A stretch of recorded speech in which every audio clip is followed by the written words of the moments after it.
I was 100% sure that this is going to be this case because the ball is going to do a bit in the first 6, 7 overs at least, and the sun is not completely out yet, so it might just swing exaggeratedly.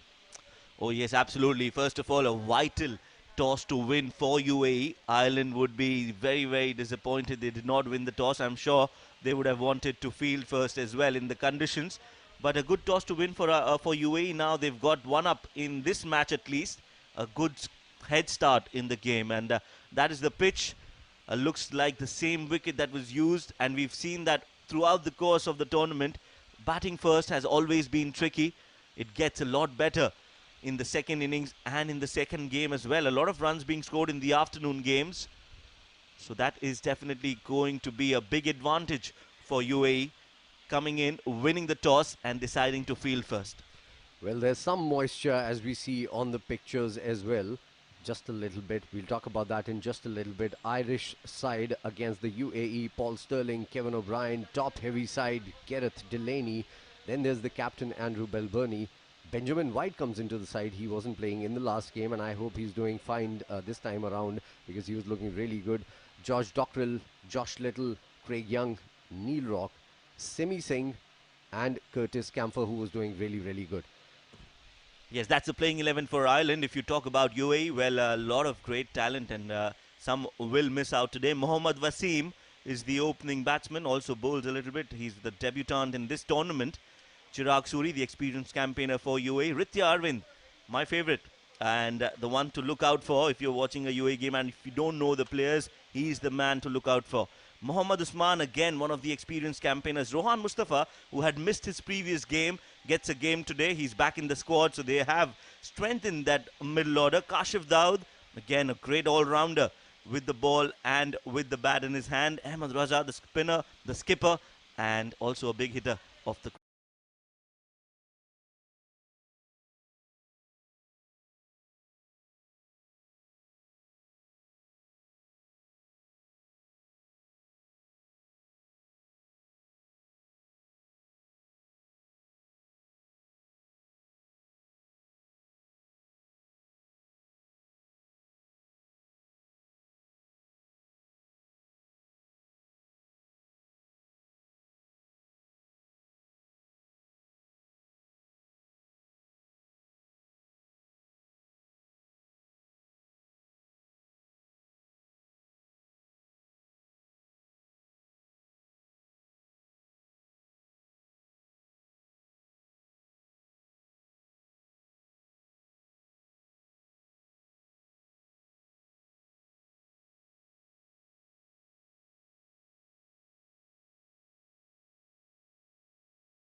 So, as you can see, the Irish team getting ready. Also, the UAE team getting into their groove right now. What is the right total now to defend? Well, you'll have to see. That is a difficult question today because the weather is different. There's moisture in the wicket. So it might just turn out to be a low scoring game. And that is why UAE has the upper hand already by winning the toss. We saw in the last game as well yesterday, Namibia versus Scotland. Scotland trying to force the pace up in the first 6 overs, just couldn't get going. They started really well, 19 without loss, and then they were 21 without loss in the third over. Then they started losing those wickets. And at the end of the third over, they were 21 for 2. At the end of the fourth, they were 21 for 4. So this is the kind of wicket where you need to apply yourself first and then make sure while the sun is out and the moisture is getting away from the wicket, that is when you start your scoring opportunities as well. And if you have wickets in hand, even if the wicket is not performing to your to the potential that you were expecting, you can actually score runs if you have the wickets. That's right, you can score runs if you have wickets in your kitty. and that is what Ireland will be planning in the first innings. They would want to make sure they don't lose a lot of wickets, they don't surrender their wickets to the conditions, fight against the conditions, spend some time out there in the middle, and then once you are set in, that's when you can actually try and go against the run of play, attack the bowlers, and get some runs in the middle overs and death overs. So the first 6 overs are going to be very, very crucial for both the teams. Absolutely. Also talking about the UAE team, there's one performer that I really am looking forward to today is Akif Raja. The reason for that is because this wicket would suit him. He's a pacey bowler. He likes to bowl that back of the length delivery. He likes the wicket to give him that carry and the pace and the zip coming in from the wicket. So I think I was really impressed in the last game the way he bowled. I'm looking forward to him. Yes, Battle of the Titans, UAE versus Ireland, Ahmed Raza versus Andrew Balbirnie, head to head. And that is also going to be an exciting contest between bat and ball. Ahmed Raza, the experienced campaigner, versus the exceptionally talented Andrew Balbirnie. As you can see, the two umpires are walking out, and they have started the proceedings. They have rolled the ball, as they say, for this third T20I between UAE and Ireland. Absolutely. Cracker of a game. That is what it's poised to be. I just hope that the Irish batters come out and bat with intent and positivity without thinking too much about the wicket. Now they have to bat on this wicket no matter how it behaves. So you need to look positive. You need to be positive in your mindset as well. And knowing Kevin O'Brien and Paul Sterling, uh, one thing is for sure, they're going to play their shots once they are in, Shoaib. Oh yes, absolutely. We know how dangerous these two players are and how dangerous they can be in the game of T20 cricket especially. So yes, that is going to be another exciting contest. Akif Raja, who got them in the last game, he got both of them, and Andrew Balbirnie as well. So he got those top 3 players, and he will be looking to get a few more today in this game. The 30-20I live from the ICC Academy. UAE versus Ireland. As you can see, the UAE players are walking out with a lot of confidence because they have done really well in the previous game. That momentum will definitely help them coming into the third T20I. Ireland, on the other hand, will be a little hesitant, but not for too long. And you can expect a strong comeback from these two batters. Absolutely. And the Irish side is playing their full strength team as well, which is good to see because this is an international game. It's going to reflect on your record as well. It's not just a preparation to the World Cup, it counts. And that is why they're going with their full strength side. Paul Sterling on our screens right now, hugely experienced, not just in internationals. He's played 88 international matches, all right, but he has played all around the world. He plays in the county cricket as well. And, a brilliant bat to have up top. That's right. And of course, he's going to be a part of the Abu Dhabi T10 as well, Paul Sterling, along with 5 other Irish players who have been selected and have been approved by Cricket Ireland to play for the Abu Dhabi T10. So you will see a lot of Irish flavour in the UAE in the coming months. Of course, they're going to be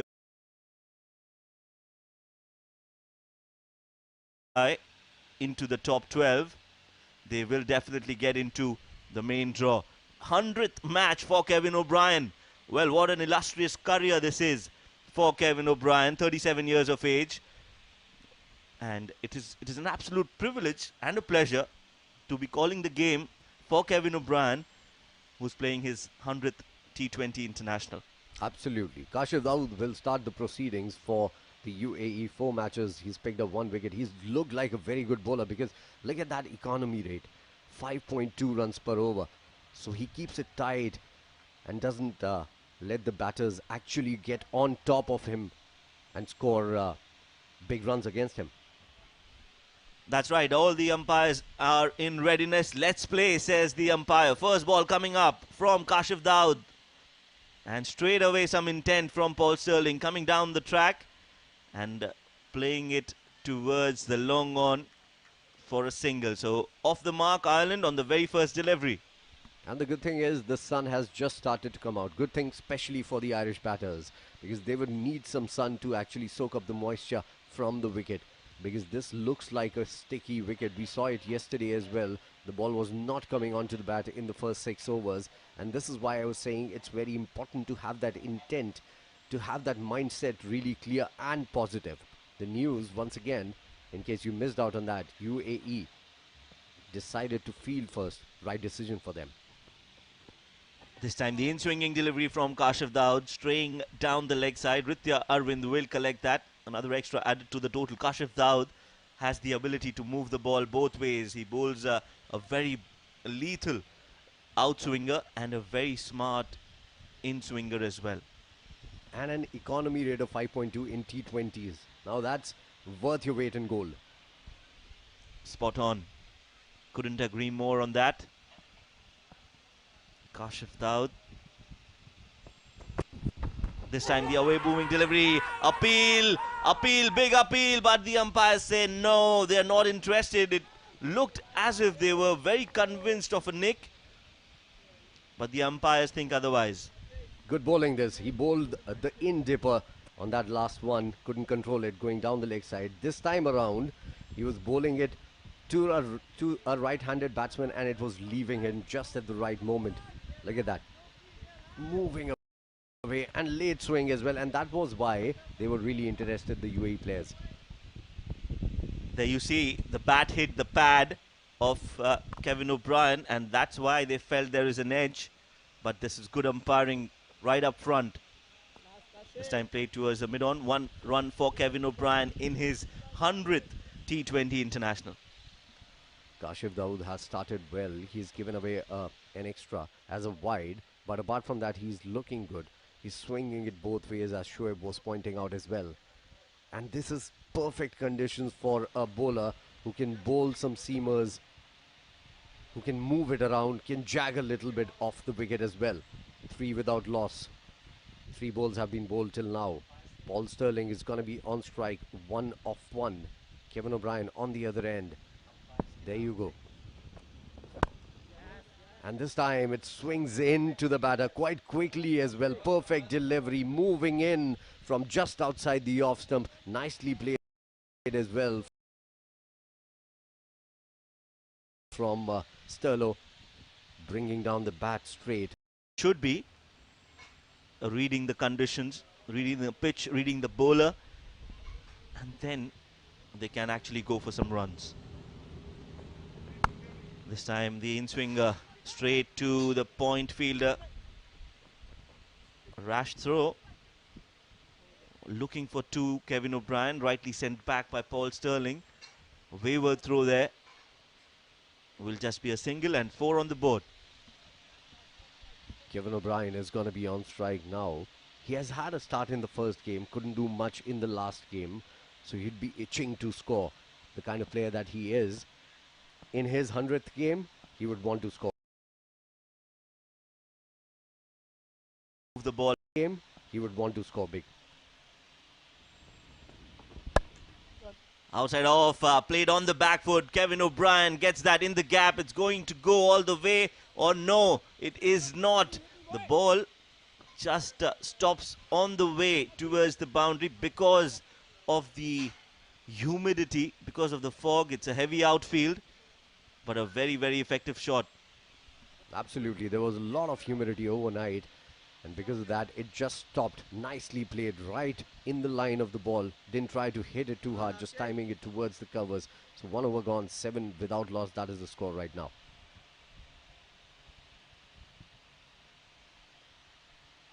Well, it would be important to see what is the kind of approach that these two have. They've got their runs in the first over without taking any risks whatsoever. So they've scored 7 runs without loss already. Haven't been any rash shots coming in. There was a loud appeal on the 3rd ball of the over, but no danger for Kevin O'Brien there.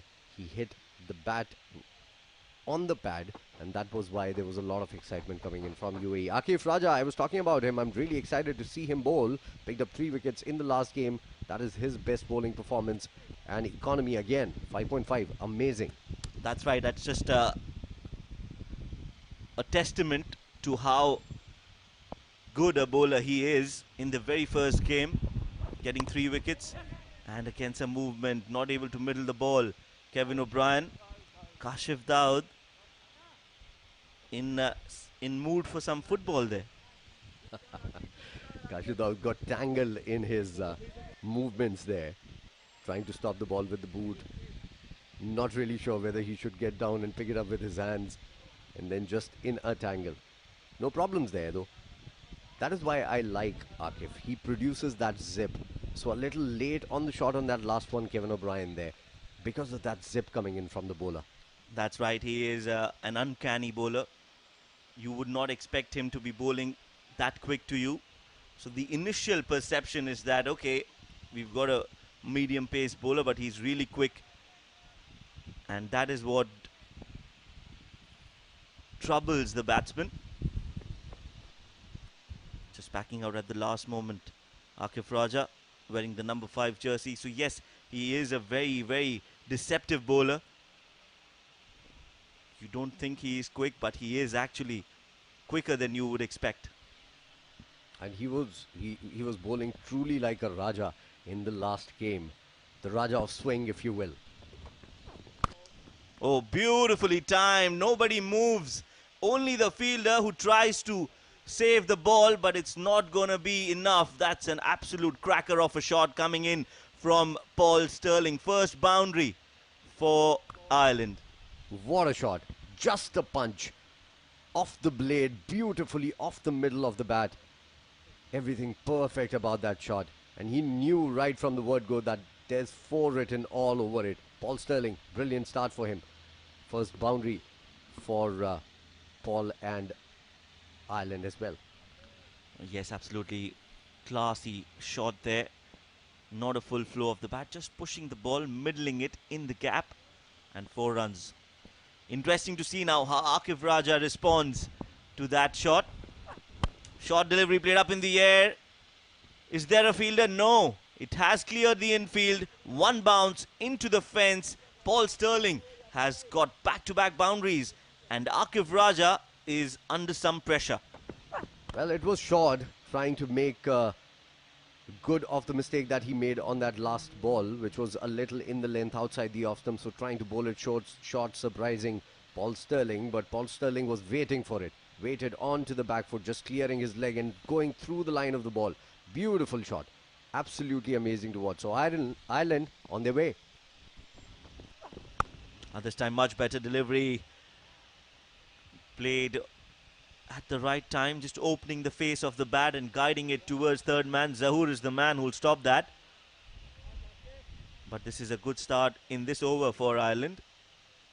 And that was a good delivery. I think the previous 2 deliveries were a little wayward. One a little bit too full, the other a little bit too short. And on both the occasions, Paul Sterling making full use of those deliveries. 18 on the board. 11 runs already of the over. There we go. No! Much better this time again. So good comeback in the over from Raja. Bowling it in the right areas. The best quality of a batter up front, up top the order, is the fact that he has time against the faster bowlers. We've talked about it so much, Shoaib. And when I look at these two, the way they stand at the back foot and just move at the last moment, that shows that they have time against the faster bowlers. And that is one quality that you just cannot teach to the batters.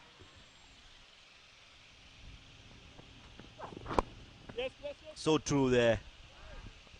What a great shot again. Just waiting for the ball, that time, that extra second, extra half second that Kevin O'Brien has. Just guides it on its way towards the fine leg. The fielder will stop that. Lucky Akif Raja. Had that been a few meters on the left or the right, it would have raced for the 3rd boundary of the over. Not to be. Over number 2 comes to an end. And Ireland are 19 for no loss. Akif Raja, I think, was under pressure because runs were taken in his over. So he wanted to bowl it full and quick. just getting a little wayward in the line, and there's a very thin margin of error for any bowler in a T20. And I think he was very lucky that it went straight to the field. A good bit of fielding as well on fine leg. Yes, absolutely. So after the first over, a good start for Ireland in the second. That first over belonged to UAE, but the second definitely belonging to Ireland, and Paul Sterling in particular.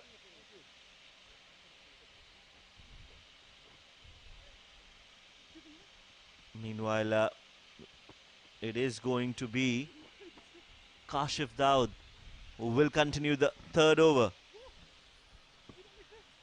Kashif Daud bowled 4 on a trot in the last game, and he was really successful doing that. So it'd be interesting to see how he uses him today. The captain of the UAE side, Ahmed Raza. There's some fielding position changes that are being done, and Kashif Daud is not very happy with Kevin O'Brien there taking strike, because Kevin wasn't ready, because there was someone walking behind the side screen. Already now. That's close. Some bat into it that could only save him. Otherwise, it would be a very, very close decision. Yes, there is some bat involved. As soon as we have Ahmed Khwaja walking in the comb box, the excitement level out there in the middle has gone tenfold. Things start to happen when Ahmed is on the ground. Yes, you will hear him shortly giving you his take on the game.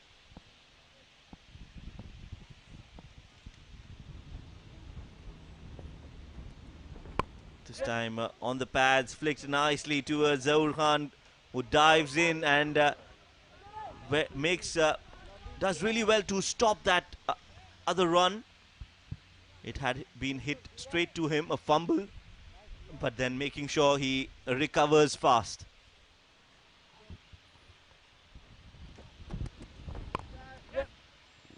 Nicely played. Good bit of fielding once again. So they've certainly saved quite a few runs in the field already. UAE, we saw one save in the last over as well. And now this. It's a good bit of fielding from the UAE. Intent in the field from them.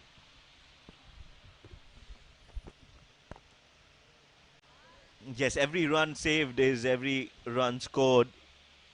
And especially for UAE, since they're batting second, the tighter they field, the better it will be for their batters in the second innings. Every run is important. As you can see on the screens, the two young players, Ritya Arvind and Karthik Mayappan. For a moment, I thought you were talking about Paul Sterling and Kevin O'Brien. Of course, they're young as well. Young at heart. Nicely bowled again, and a good run taken by these two batters. They're not the youngest in the squad, but definitely very, very aware of the match situations. Absolutely. Only 100 matches young, Kevin O'Brien. But that's a lot of experience in international cricket. He's played cricket for a lot of years, and everyone remembers. And every time we comment upon a game where he's playing, we talk about the 2011 World Cup innings that he played. Up in the air and clearing the infield. There is a fielder there, so some protection out there at the sweeper cover. Mohammad Wasim is the man.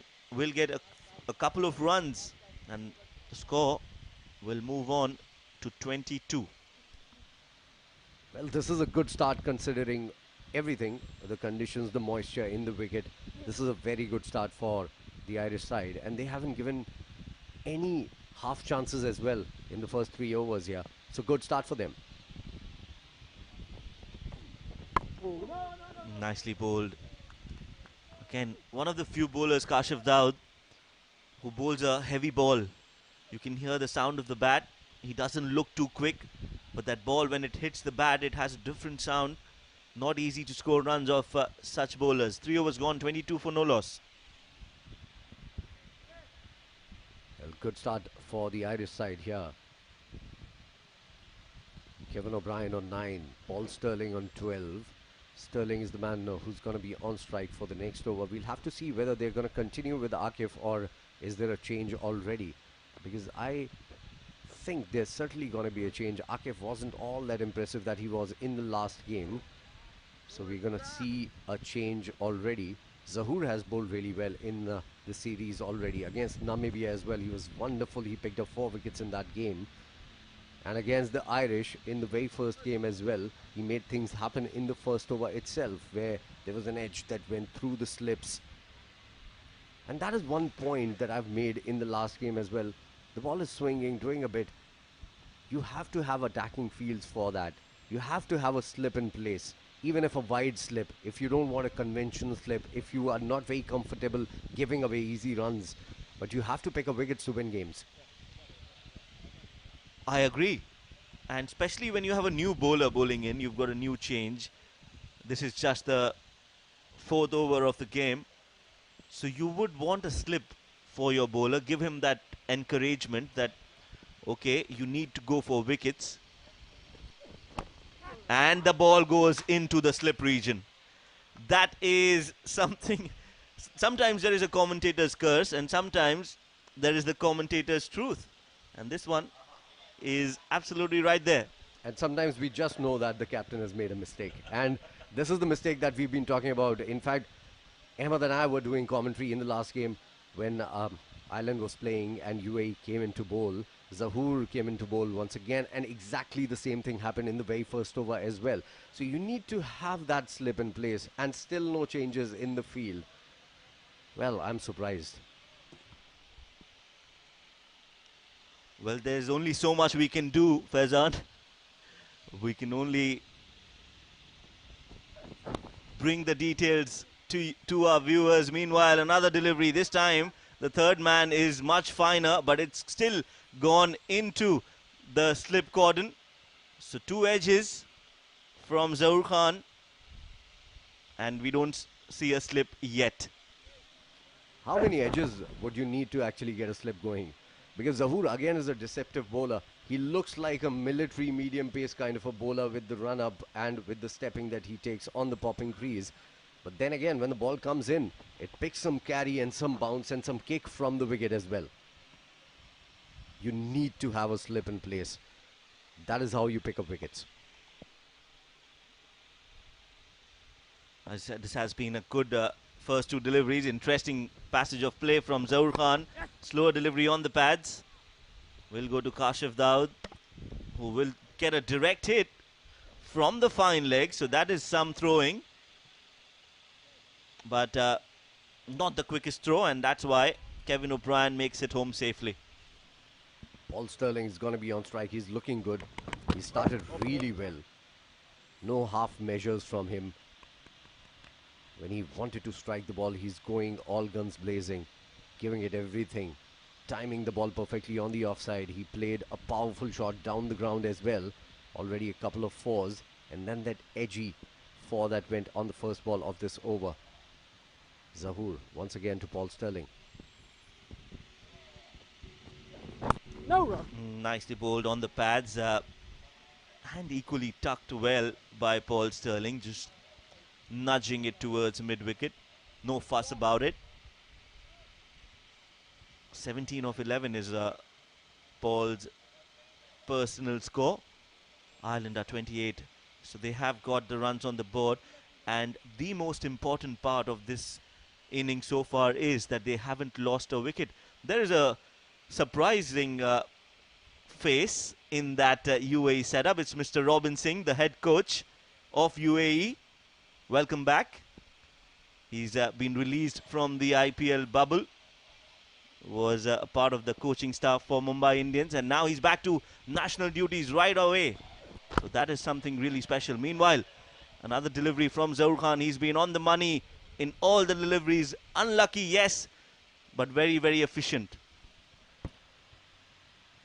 Good over this for the Irish side. 6 runs already in the first 5 deliveries. But the way Zahoor has come back in the last 2 balls, he's bowled a very good ball first up that went to 4. So it's never going to show the numbers and never going to show how good an over this is. But they've got runs on board Ireland already in the first 4 overs, which is good to see. So a positive mindset, a positive intent was the requirement for this match for the Irish players, and this is how they have come out.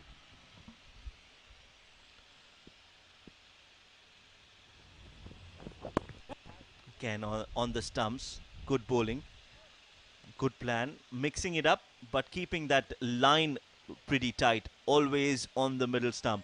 4 overs gone, Ireland are 29 without loss.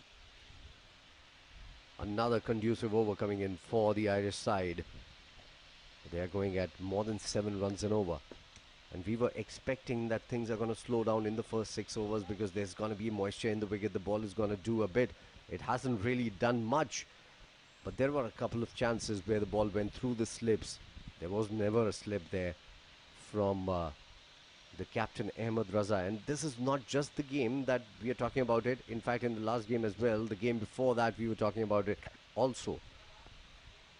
Although one thing I like about Ahmed's captaincy is the fact that he doesn't go too defensive with the third man region.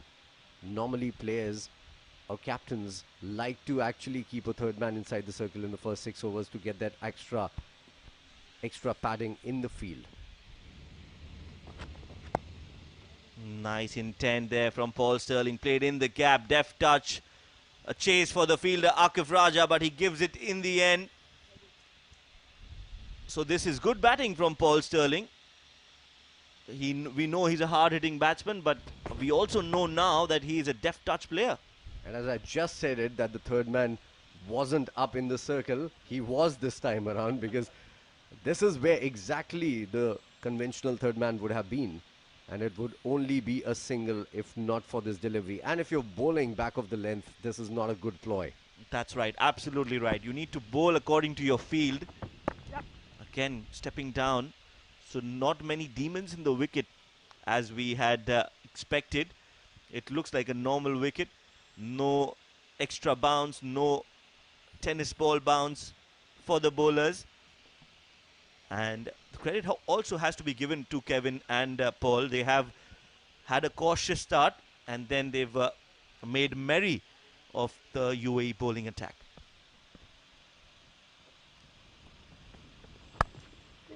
This one is just outside the off stump. Another back of the line delivery. Quick run between the wickets. A direct hit would have gotten Kevin O'Brien.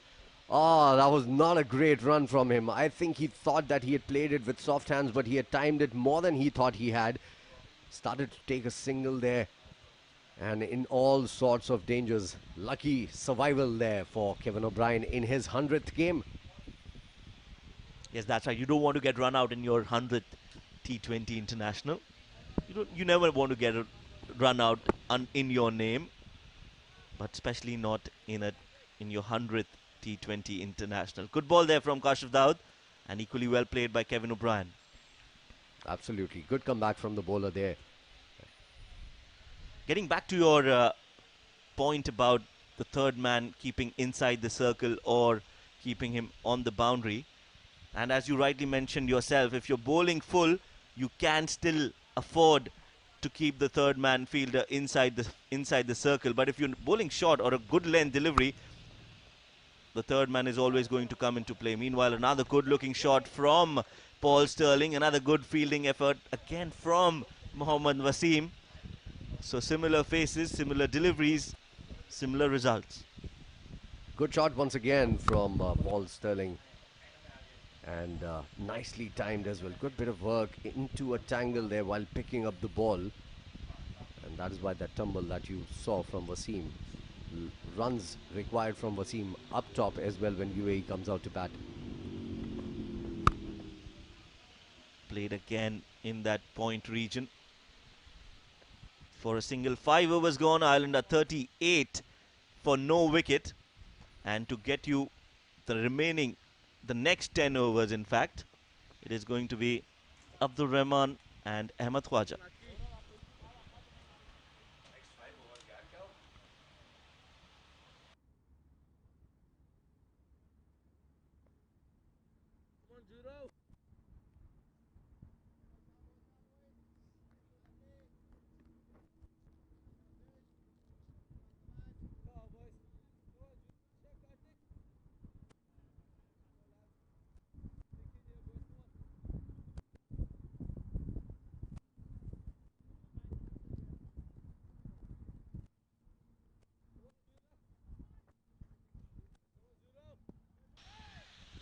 Thank you, Shoaib and Faizan. Good morning to everyone tuning into this game, the decider between Ireland and UAE. And my friend Ahmad Khwaja joins me in the comm box. Ahmad, interesting conditions today. Absolutely. Thank you so much for that intro, Abdur Rahman. Feels like early autumn has finally come in at the UAE. So it's the Dafa News early autumn bash going on right now. Feels like we're playing in New Zealand here. Absolutely picture perfect. It's overcast, a bit of cloud cover over the ground, and that ball is nipping around. So the UAE, having won the toss, elected to bat first. Of course, this is Ahmed Khwaja on your right.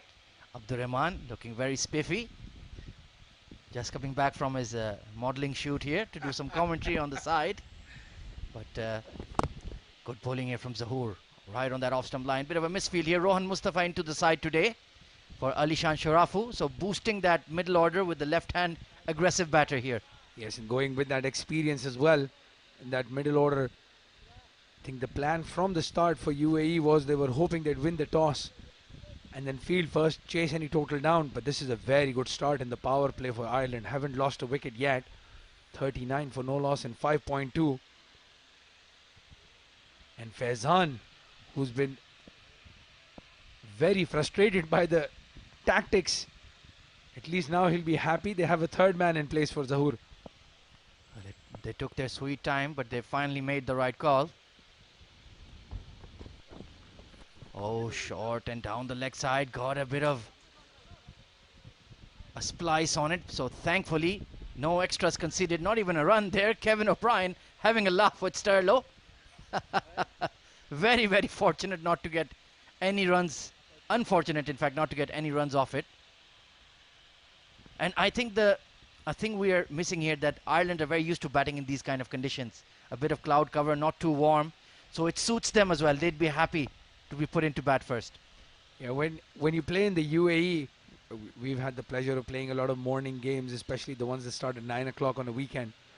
These conditions are very tricky. The ball swings a lot, the new ball, especially in the air. But as you said, Ireland is very much used to these conditions. Pulled away towards square leg, but there's a sweeper out there. Mohammad Wasim, he's had a quiet series so far, but perhaps in a run chase when the scoreboard is, there's a target already in your mind, it'll definitely warm up in the early afternoon. So perhaps the percentages may favor him if they can restrict the Irish to a decentish score about 150, 160. Anything more than that, then I think the UAE will have to work hard. Well, 150, 160 would probably be below par for the start that they have already. 40 for no loss, the Irish. You can have a look. Even though it looks cool, it's not. It's very draining as the weather. Humid. Somebody posted online, it's a steamy weather and looks like that as well. And as you were saying, Paul Sterling, definitely the happier of the lot, batting first in these conditions, because he was very tired in the last two games when he had to bat in the heat. Indeed, you lose a lot of fluids very quickly, running hard between the wickets as well in T20 eyes. Nicely punched off the back foot, but straight to the cover fielder, Basil Hamid. He's been the standout performer for the UAE in this Dafa News Summer T20 Bash. Yes, if you wanted to pick out one player for the UAE that's performed in both the games, has been consistent, that's Basil Hamid. And they'll be hoping that this is the third game where he can play a key role for them, especially in the chase. He's been in very good form, Basil. But yes, very strong today. Again, the batting lineup for UAE. They've gone in with, as we were mentioning, the experience of Rohan Mustafa in that middle lower order. Of course, how can we forget, had a very unforgettable birthday a few days ago. Golden Duck. Back of a length once again bowled into the body. They'll take a quick single. So a steady over from Zahoor. 6 overs gone. At the end of the batting power play, Ireland are 41 for no loss. Well, a 50-50 power play that. Ireland obviously happier that they haven't lost a wicket. But UAE must be thinking they've not let them get away by scoring very quickly as well. Just 7 runs and over in the power play. So the game hangs in the balance here, Ahmed. Have a look at the bowling card. Kashif Dawood, 3 overs, 20 runs. A bit expensive. Akif Raja, the star of the second match. But this is the cruelty of this game we love so much. One day you're on top, destroying the top 3 batsmen of a team. The other day you go away for 11 runs in 1 over. And then Zahoor Khan steady, 2 overs, 10 runs. So 41 in the power play, Ireland. Indeed, I think both teams will be relatively okay with that. And now it's the captain of the UAE, Ahmed Raza, the Silver Fox, as I like to call him, marking his run up. So it'll be interesting to see what he gets off this surface right now. Yeah, the ball is going to skid on the surface in the early morning.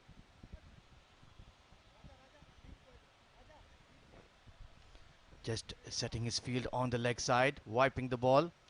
That career economy rate of 6.4 is very, very good. Well, I think actually that doesn't do justice to his talent, to be honest. Yes, and he's had to play in very difficult conditions as well. With that age, Ahmed Khwaja, I think they've missed a mark. It should be 33 because it's his birthday today. Well, a very, very happy birthday to the captain of the UAE, Ahmed Raza. Hope it's not like Rohan Mustafa's a couple of days ago. Very steady performer, very reliable, and a great leader. Sets the example himself. Well, Ahmed, the interesting thing is this is very much a birthday week for the UAE. It was Karthik Miyappan's birthday yesterday, and I'm sure he must have celebrated his match-winning performance against the Irish. The 4 wickets that he took, he was the man of the match of that game. So hopefully Ahmed Raza can have a similar birthday as Karthik instead of Rohan. Nicely punched off the back foot to that cover sweeper. Not seeing a lot of turn just yet. And of course the UAE did want to bat second today. So they need to restrict the Irish. They need to pick up some wickets. Dislodge these two. They are basically the most informed pairing, the most destructive pairing right at the top. We are of course live from the ICC Academy ground here in Dubai. Brilliant conditions. And it's been a fantastic tournament. Work towards extra cover. So content to just push the singles for now. Yes, just going to take it easy. The Irish for the spinners at least. They did crumble against the spin of UAE in their last game. Well, Ahmed, I have a question for you. You and I have both been following the Ireland team for quite some time. Kevin O'Brien opening the batting. I think for me, that's not the ideal position for him. I'd like to see him come in at maybe 4 when the bowlers are a bit tired and he can tonk them around. He doesn't look very comfortable opening the batting. Nicely punched to the cover sweeper. I totally agree with you. I'd like to see Gareth Delaney opening for them and see King Kev slot in at 4 because he has that game against spin. He can smash any bowler on any field set out of the ground for 6. Perhaps that role will suit him. But there's also a school of thought that says let your best batter face the most deliveries. So Ireland going along that. And I think both points have merit. It just depends on what you require from each other. Yes, he's just a little slow compared to Paul Sterling when he's opening the batting. 16 balls for his 14 runs. And you have a look, Paul on the other hand, 24 deliveries for his 30. Straight delivery again, very similar to the previous 2 singles, just plays it to deep cover. So Kevin, I think just a little bit circumspect when he comes in to open the batting. But when he comes in lower down the order, he just has a free hand and he's completely a different batsman and very destructive. Nicely worked away towards square leg. So all singles in that over, steady as you can get. 7 overs gone. Ireland are 46 for no loss. And we didn't see a lot of spin there for Ahmed Raza. So they do have Mohammad Wasim as a 4th seamer option. They need to be switched on and perhaps get a couple of overs out of him as well, Abdurrahman. Well, we'll have to see if there is actual spin when the real spinner, the Karthik Miyappan, the leg spinner comes in. We have the broadcast partners for this game today. We have a double header. Sony 10 in India, Bangladesh and Sri Lanka. Crick Life if you're in UAE and Free Sport if you're in the UK. And our streaming partners, youtube.com/sportshigh, Sony Live, and the Switch TV app. We're live from the ICC Cricket Academy for the Dafa News UAE Summer T20 Bash. Indeed, and it's a mini tournament within a tournament itself. The third and final T20I between UAE and Ireland. It's 1-1 each so far. And there's going to be a bowling change. The blonde bomber, the fantastic young leggy Karthik Mayappan, is coming into the attack, Abdurrahman. And you promised us you'd get your hairdo done just like him. But I see you've reneged on that promise. Yes, his barber pushed me away. He said, you made fun of Karthik Mayappan's hair, I'm not touching yours. But all jokes aside, that was a very, very good performance for him in this debut game. 4 wickets for 25 runs. And again, I think they've missed his age because he did grow 1 year older yesterday. Nicely bowled on a length once again. That's what I like about him. He's very, very steady. And maybe in the long term can even be a dangerous new ball bowler for the UAE. Yes, I think on the domestic circuit, he does bowl with the new ball sometimes. Just getting used to bowling in the power play. Yet you can see when he starts off his spell, he bowls a little bit quicker and then he slows down. And that's the ideal approach if you're a leg spinner. Just get that shoulder loose, land it in the right slot, and then give it air when you're more confident.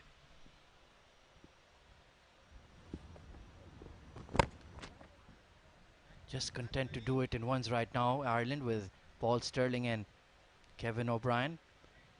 And UAE will prefer to sit in for a few overs. They are, of course, our scorers. Francesca in the middle, a very pleasant person. And they're very, very hardworking. They're right out there in the heat. They'll be relieved that there's some cloud cover today, but let me tell you, it's very tough out there. In the air this time, launched over extra. It will fall safe. Basil Hamid going to sprint around from the cover sweeper. 50 up for the Irish, but that was not convincing at all. Yes, first of all, a very good opening partnership, 50 runs, but as you mentioned, not convincing. And again, very interesting field placing from Ahmed Raza, because in the previous game, Karthik Mayappan had a deep cover. But this time he's got a deep square, a deep point, and cover is in the circle. So maybe they'll make that change quicker.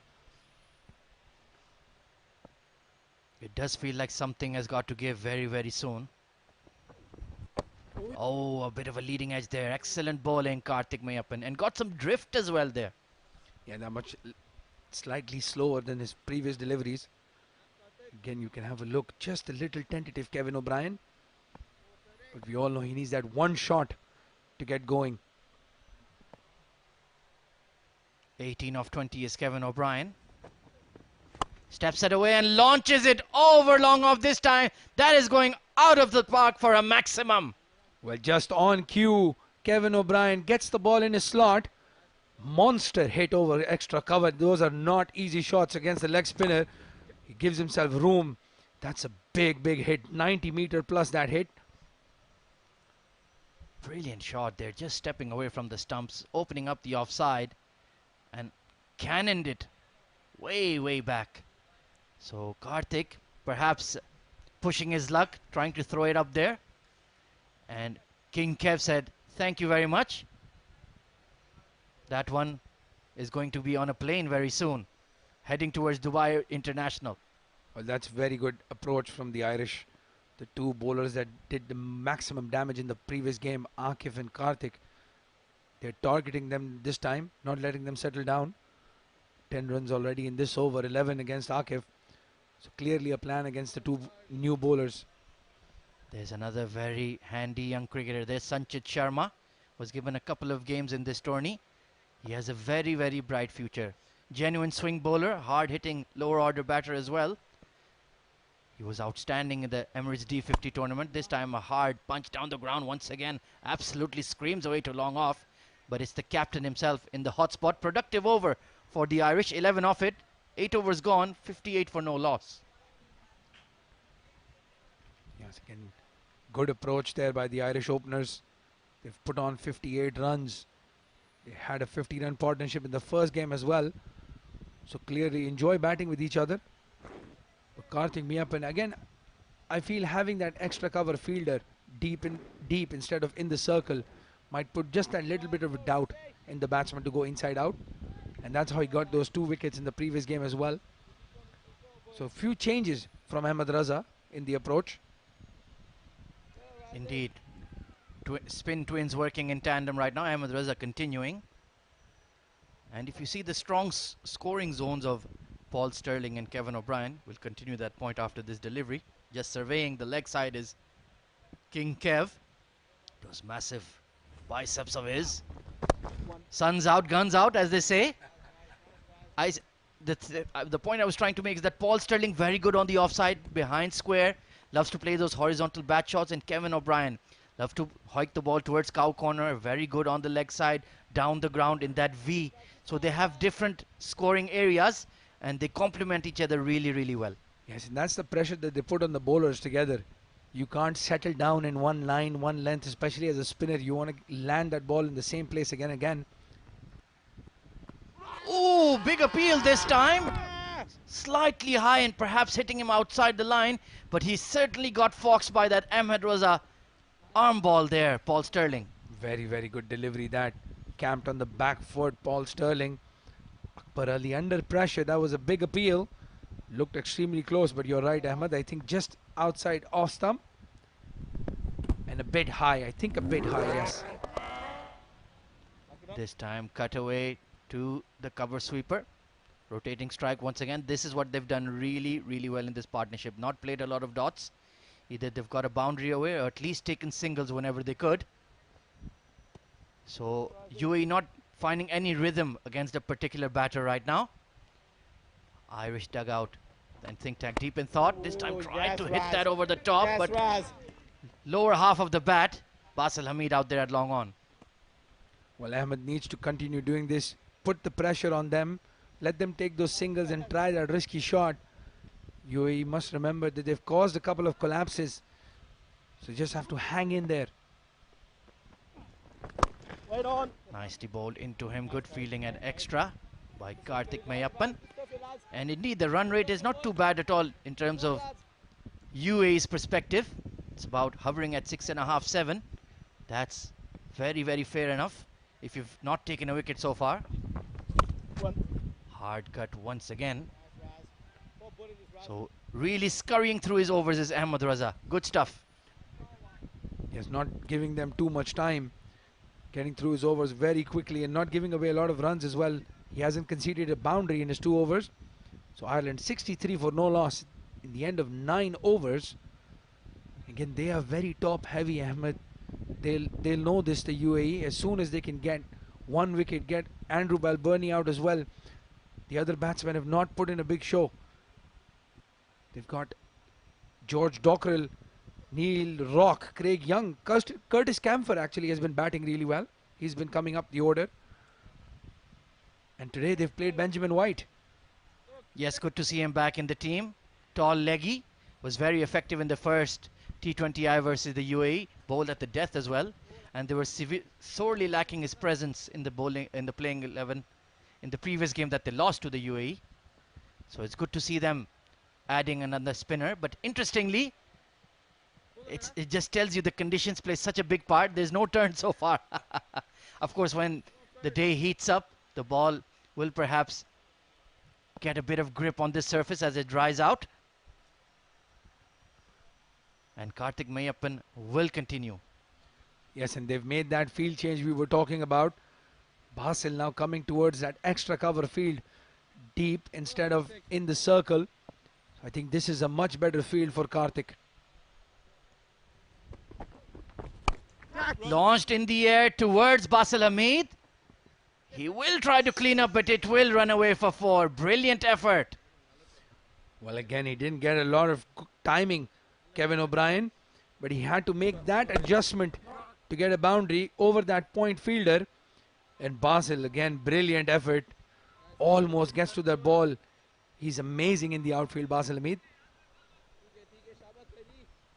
Nicely created that shot. Slightly short from Karthik. They will keep Basil at deep extra, but he's moved to his left a few yards. This time cut away, but that point fielder does well. Chirag Suri there. Needed to stop that ball, otherwise it would have run away for 4. Yes, and that is the risk. That is what they are trying to do, the UAE, to get him out. Make him play in the air in that point region with 3 fielders there. Could easily land in anyone's hand. 15 runs off his 8 deliveries so far from Karthik Mayappan. He's being counter-attacked, so he needs to show some bottle here, some backbone. Be brave. 2 fearsome hitters of the ball at the crease. Oh, inner half of the bat, that googly. And they're calling for a single, and yes, they've come on through. Karthik, you should have done better there, young lad. Well, I think he was trying to get Paul Sterling run out. Try to flick that ball back onto the stumps. Let's have a look. Ooh, almost got a hand to it. But in the end, very good single as well. Got all tangled up with big old Sterlo. And I think it was worth it, to be honest. If you could run out this man on screen, definitely worth conceding a run. He's that kind of a player. A big unit, and when he gets going, he hits some massive sixes, I can tell you. This time trying to drag it. He's not getting that shot away from Karthik Mayappan. He's looking a bit frustrated now, not being able to time the ball against spin. Well, he's not faced a lot of Karthik Mayappan today. Kevin O'Brien has taken the bulk of the strike. But in that last ball, that tackle between the two, I think we all know there'll be only one winner in a tackle between Paul Sterling and Karthik Mayappan. It's Tyson Fury versus Deontay Wilder, part 4 for sure. Almost at the halfway stage. The game is in a holding pattern. 50-50 for sure. Down the leg side, going for... Perhaps got Fox there with Kevin O'Brien moving around in the crease. And good take by Vritya Arvind. Yeah, very good take. Could have easily been 5. Unsighted Vritya Arvind. He has a big role to play behind the stumps and when he comes into bat as well. There, of course, is the Mohammed bin Zayed Road right behind the stadium. In the air this time, that's straight as a die and all the way for 6. Well, another big hit against Karthik Mayappan straight down the ground. Kevin O'Brien now much more settled at the crease against the spinners. That's a monster hit. Huge 6 straight down the ground. Absolutely brilliant. He's so good versus spin. He's so good down the ground. Once again, a slot ball thrown up. And KOB went for SIX. Brilliant shot.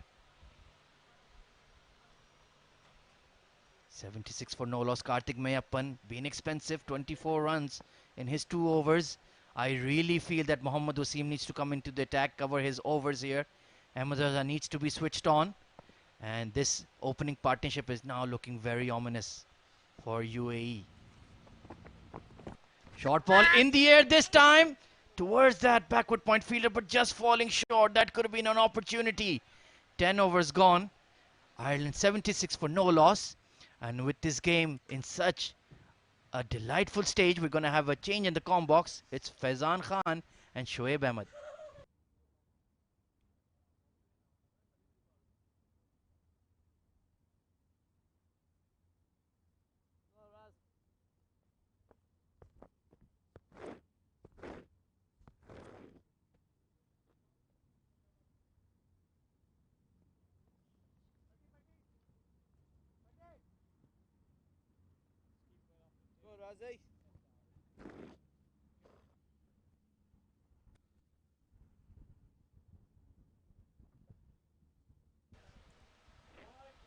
Thank you, Abdur Rahman, and good afternoon to all our viewers.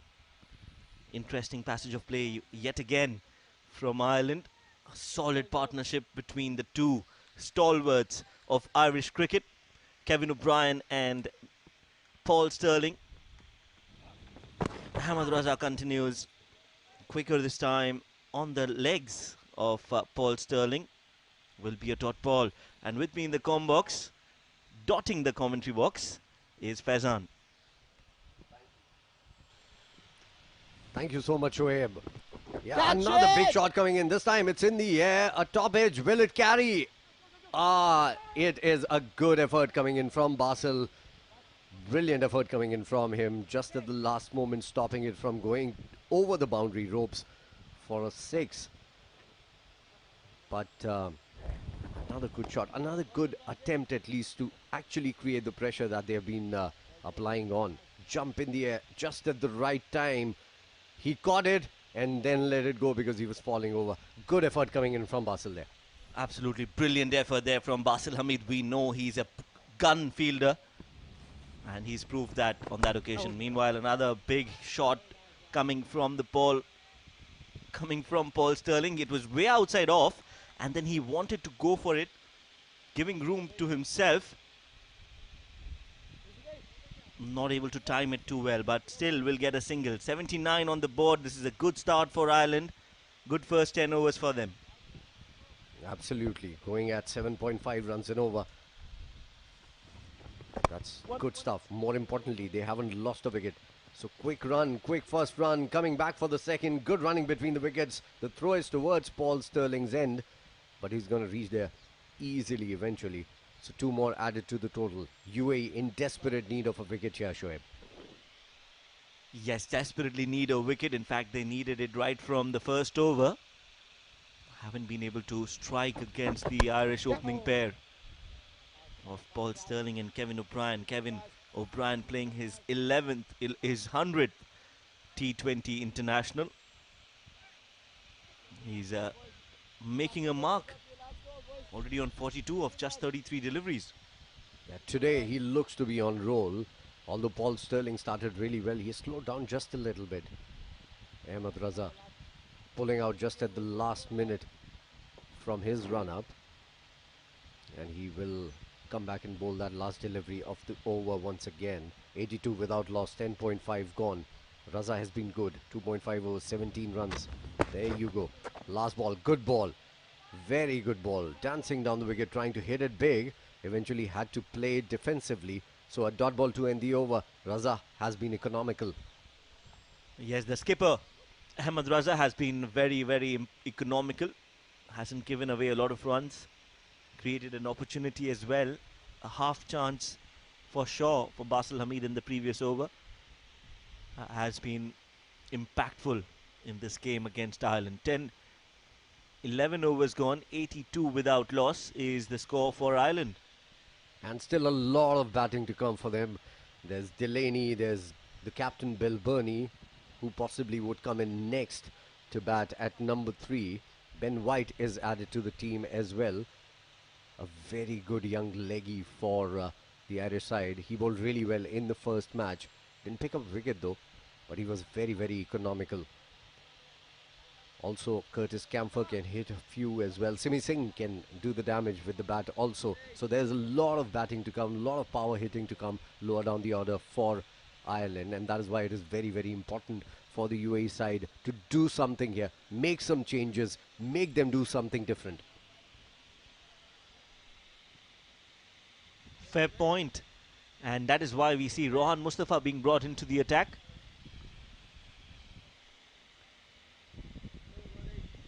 And it's a testament that it's not easy to bat and score runs right from ball number 1. And that is why we've seen Paul Sterling and Kevin O'Brien taking some time out in the middle, which was the ideal way to approach this innings.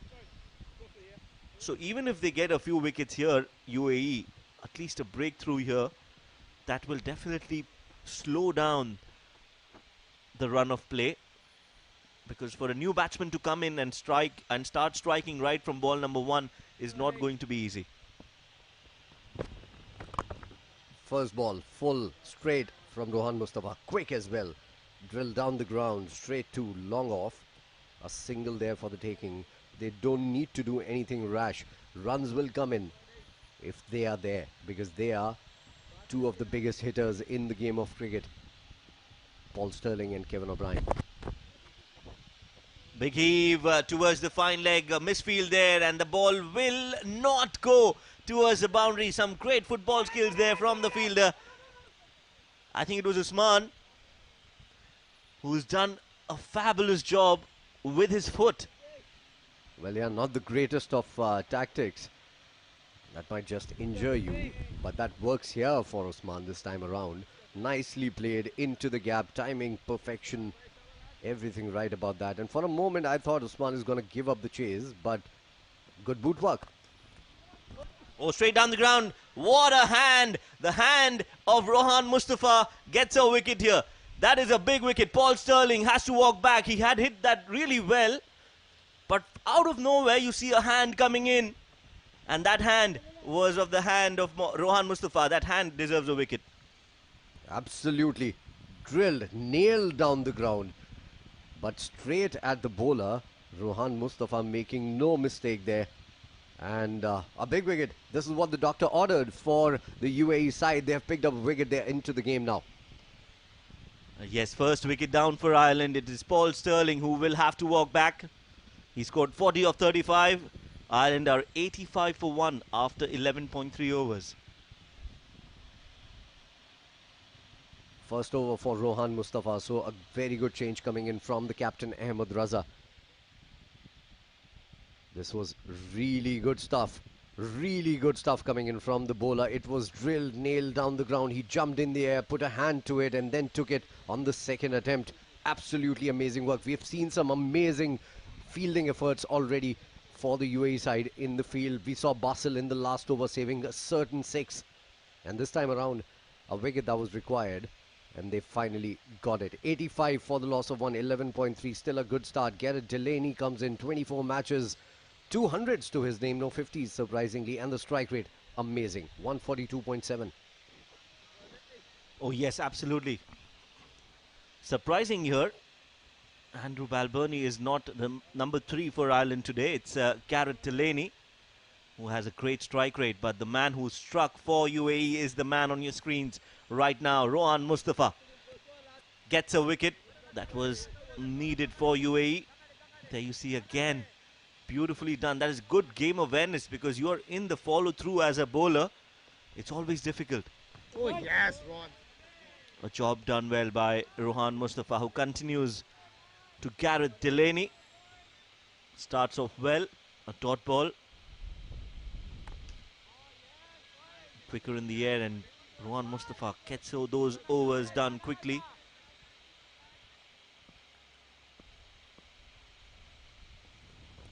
Last ball of the over, another fuller delivery played straight back to Rohan Mustafa, who is smiling. He felt there was an opportunity for a run out. A dot ball to end the over. 12 overs gone. Ireland are 85 for 1. Yeah, a little surprising that Balbirnie didn't come out to bat here, and Gareth Delaney was sent up the order. We see the batting card. Paul Sterling out for 40 of 35. Kevin O'Brien still looking good, still looking handsome, 43 of 34. And Gareth Delaney is the new batter who has come out to bat. Andrew Balbirnie, Benjamin White, George Dockrell, Josh Little, Craig Young, Neil Rock, Simranjeet Singh, and then Curtis Camphor. All of them can hit those big shots. They bat really deep, the Irish batting unit. They have hitters lower down the order that can change the course of a game, and that is why I say it's a very good start for the Irishmen. 85 for the loss of 1, that is the score right now after 12 overs have been bowled. Thanks to a good over coming in from Rohan Mustafa, UAE has come back into this game now, Shoaib. Yes, just before that over, we spoke about one wicket and how things will slow down for Ireland because it's not going to be easy. And right away, after the wicket, you saw Gareth Delaney struggling just a little bit. Of course, it's because he's just come out to bat, but the ball was not middling the meat of the bat. It was not hitting the meat of the bat. So some positives here for UAE cricket. Meanwhile, Kevin O'Brien is looking very, very settled out there in the middle. He is inching towards his T20 50 in the 100th T20 international for the Irish cricketer. Yeah, that's going to be some achievement if he gets there. Just 6 runs shy of that. 35 balls for 44 runs. Gareth Delaney on strike. Nicely bowled by Ahmed Raza. But a quick single, is that? I think sent back by Kevin O'Brien, or we'll have to see if the scorecard moves. Yeah, there was a single there, so Gareth Delaney off strike and off the mark as well. Kevin O'Brien is going to be on strike. 12.2 gone. 87 for the loss of 1. Raza has been economical. He's bowled the last over well. The last couple of overs have been good actually for the UAE side. We'll get to that after this delivery. Nice ball, loopy, outside the off stump, trying to go for the heroics here. Kevin O'Brien completely missing it. Good, brave bowling from the captain of UAE. That's right. He had a change of pace. You don't normally see Ahmed Raza bowling that slow, and that is why Kevin O'Brien was beaten on that occasion. Meanwhile, another good shot in the gap, won't go all the way. There is a sweeper cover fielder who will stop that. Mohammad Wasim throws the ball back to Ritya Arvind, so 2 more added to the total. And with that 2 runs, Kevin O'Brien is on 46 of 37 deliveries. Raza has finally found his groove and rhythm that was missing in the first 2 games. Again, slower in the air, much better bowling from Ahmed Raza. You can sense that there is a chance coming in, an opportunity. Something's going to give in here, Faizan. Absolutely. Raza has bowled really well. This is going to be the last ball of his spell. In a score where they're going at almost 7 runs and over, he's given away just 22 in his 3.5. Yeah. Last ball, a single taken. Will they go for a 2 here? Raza chasing. They go for a 2. Good running between the wickets. Raza is not happy because he was not able to gather the ball properly after that slide coming in from him. So 4 overs, 24 runs. Raza concludes his spell. And he's bowled well. I think going at 6 runs and over where all the other bowlers are going more than 7 and 8. I think it's good bowling. Yes, this has been a good spell, especially in the middle overs. From that one end, he's held the UAE innings. And that is what has created pressure. There you see he's not happy. He couldn't collect the ball on the slide. And you don't want to be around Ahmed Raza when he's angry. He's rarely very upset. But when he is, you should find the nearest fire exit. It's very difficult to find one in the ground though right now. 92 for the loss of 1. 13 overs gone. UAE versus Ireland, the decider right now.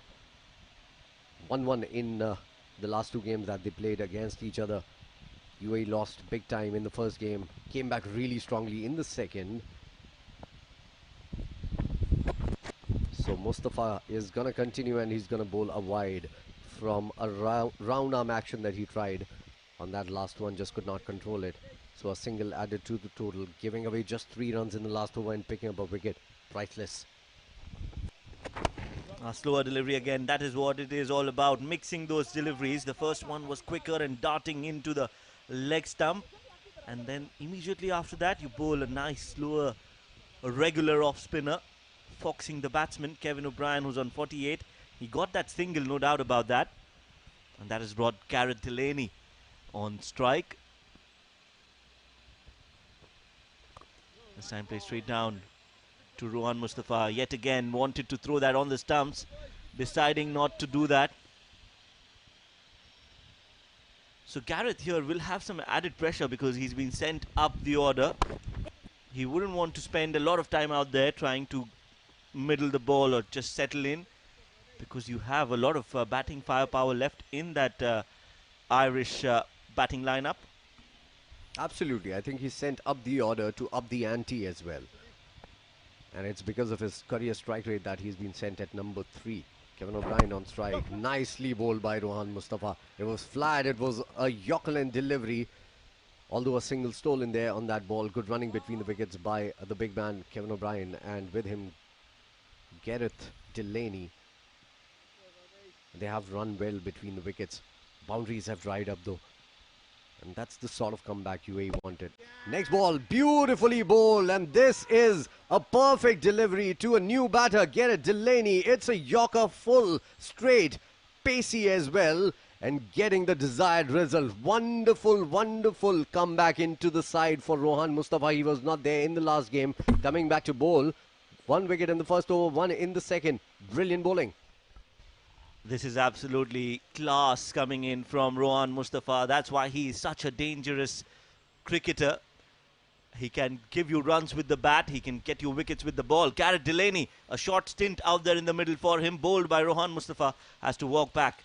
Wicket number 2 for Ireland. And you could see that wicket was so important for Rohan Mustafa. As soon as he took that wicket, he ran straight away to his skipper, Ahmed Raza. So that shows that it means a lot to him. Just not the wicket, but he wants to contribute towards the team as well. And he, and only him, is responsible for the 2 wickets that have gone down. First cotton bowled, the second one bowled. Andrew Balbirnie comes into 50th match to bat. So 100th for Kevin O'Brien and 50th for Andrew Balbirnie. Strike rate of 127, 450s to his name. A good bat to have up the order in the middle order for the Irish side. Yes, again, he's been around for quite some time. Also, the skipper of Ireland, Andrew Balbirnie. 50th game. So, a game of landmarks today for Ireland, especially. 100th T20 international for Kevin O'Brien and number 50 for Andrew Balbirnie.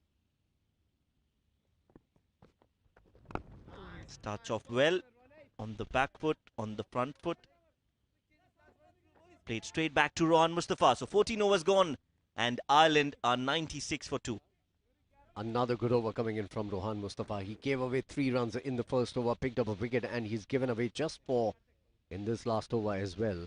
So brilliant stuff. Look at the bowling scorecard. Kashif Dawood, 3 overs, 20 runs, bowled well. Akif Raja, only 1 over for him. He was very expensive in that second over that he bowled off the innings. Zahoor Khan, very impressive today as well. 2 overs, 10 runs. Ahmed Raza bowled well, completed his spell.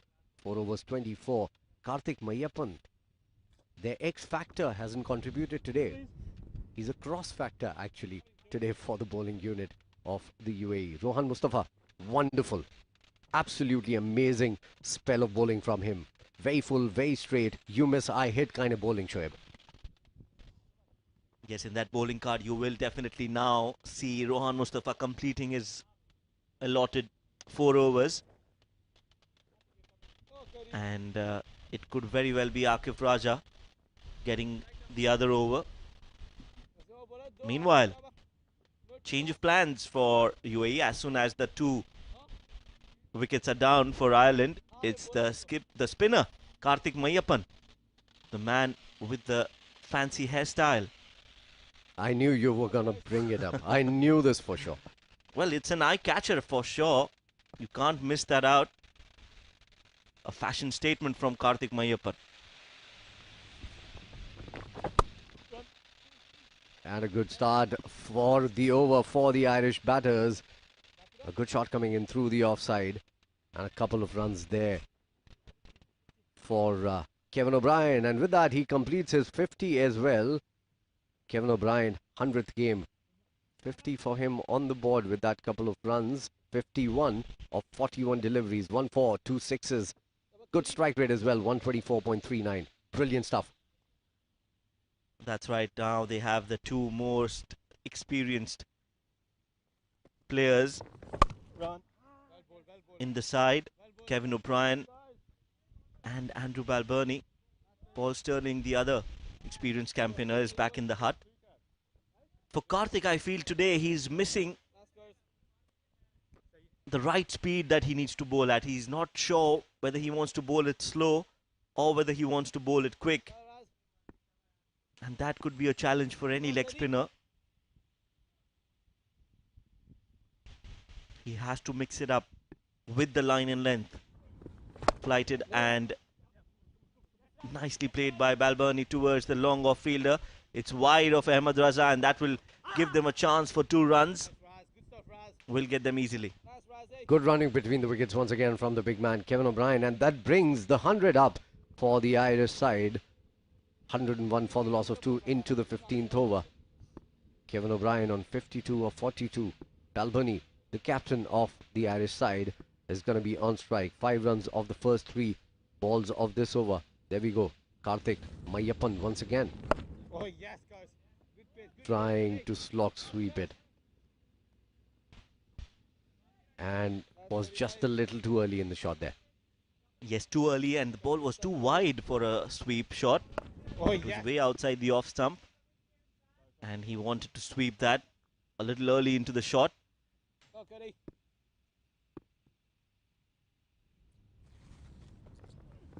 This time much quicker on the pads. Swept to fine leg. Easy run. So Karthik today a little bit off color.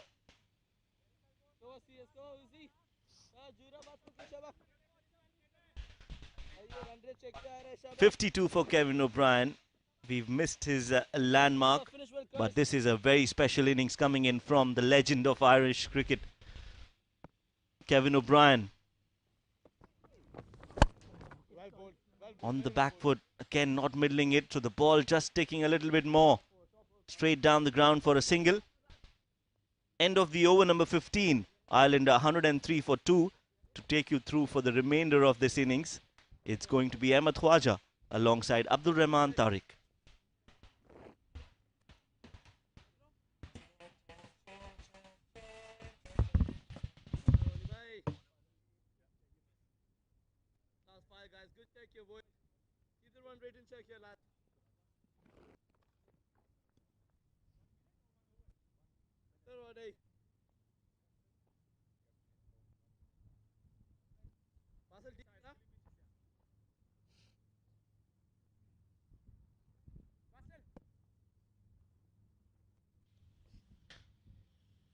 Thank you, Shoaib and Faizan. 103 for 2 Ireland. 5 overs to go. Rohan Mustafa making a comeback into the team and making instant impact. Ahmed Khwaja, what do you predict then? 5 overs to go with 8 wickets in hand, Ireland. Where do you think they would want to finish? Well, full credit to Rohan Mustafa and Ahmed Raza. The UAE team have kept a clamp on the scoring, taken some crucial wickets as well. Andrew Balbirnie, the captain, out there with King Kev. Rohan Mustafa 2 for 8. Spectacular comeback into the playing 11. He had a point to prove, and he's done so far with the ball in hand. Nicely punched down the ground for a single. We were suggesting in our previous stint that perhaps Mohammad Wasim should be used as the 6th option. But Ahmed Raza favoured the experience and guile of Rohan Mustafa, and it's paid off big time. Yes, very good thinking on his feet. Ahmed Raza. Karthik Miyapan had gone for a few runs and he brought in the experienced Rohan. And that's exactly what he has been doing. Straight at the stumps. He bowls that Yorker length quick. Doesn't turn the ball at all. And Kevin O'Brien, huge wicket for the UAE. No luck for the Irish with the Nelson on board. Quick and straight, backed away, and he's castled him. The huge wicket of King Kev. Rohan Mustafa is having a day today. Brilliant stuff. I'll tell you what, Ahmed, when he was walking into that ground, Rohan Mustafa, I had a look at him. He looked very focused. He's a very bubbly character, but this time when he was walking into the ground, he was very serious. And you can see why. He has a point to prove. He's still got a lot of cricket in him. And he's taken all 3 wickets of Ireland for the UAE. Big game, big player. Absolutely, and there are some danger signs here for the Irish. If their top order does not get the majority of the runs, that middle order is coming unstuck. Of course, the captain Andrew Balbirnie still out there. He's had a quiet series. And now Curtis Camphor been very impressive. Bowls lively medium pace. And look at that strike rate of 147. Absolutely brilliant. Yeah, but the 2 times he's come into bat. Once the game was almost done and dusted. The other time didn't make a huge impact. Ireland is batting first. They need to put a strong total to give their bowlers any chance against this very, very strong UAE batting lineup. And again, very similar dismissal to the previous one. Just give themselves room against Rohan Mustafa and then get beaten by their pace and swing. 3 for 9 in his 2.5 overs. Superb game-changing spell here from Rohan Mustafa. And of course that famous jig he gives us every time he takes a wicket. His coach Robin Singh will be looking on quite amused. But if he gets those wickets, he doesn't care what he does. Oh, reverse paddle this time by Curtis Camphor towards short third man. And that is going to go all the way for 4. A brilliant start. Well, good cricket there by Curtis. Quicker delivery. We all know Rohan Mustafa bowls with quite a bit of zip. Doesn't try to turn the ball at all. So outside off stump. Risky shot. Nonetheless gets 4 runs. It's a good start for Curtis. And I must echo our co-commentator Faizan Khan's frustration. Where was the slip? That man's got 3 wickets to his name. Give him a first slip for the love of God. My goodness. It was going to go straight into his hands. And we know that the Namibian and Irish batters are very good with those unorthodox shots. This time dragged towards mid-wicket, beats the fielder. But the sweeper was sharp on his feet. Mohammad Wasim, that is sensational fielding. Well, good cricket all around. Curtis plays the ball in the air, evades the short mid-wicket fielder, and then Wasim, brilliant on the boundary. Just drop kick down the ground. So once again an eventful over. 3 wickets down. Andrew Balbirnie still new to the crease as well. But this man has been the man of the moment so far. Rohan Mustafa.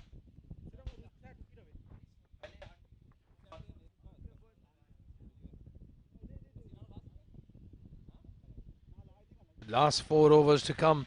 Last time UAE scored 45 runs in the last 3 overs. And Ireland must be thinking they need to get at least 40 runs in these last 4 overs to cross that 150 mark. Batting is not that easy. There is still a little bit of stickiness in the wicket. The sun has been trying to peek out from the clouds and then goes back in. You wouldn't mind that if you're in the ground at the moment. It is quite humid, but not the same heat as was in the last few games. Last 4 overs, Ireland 111 for 3 on Nelson.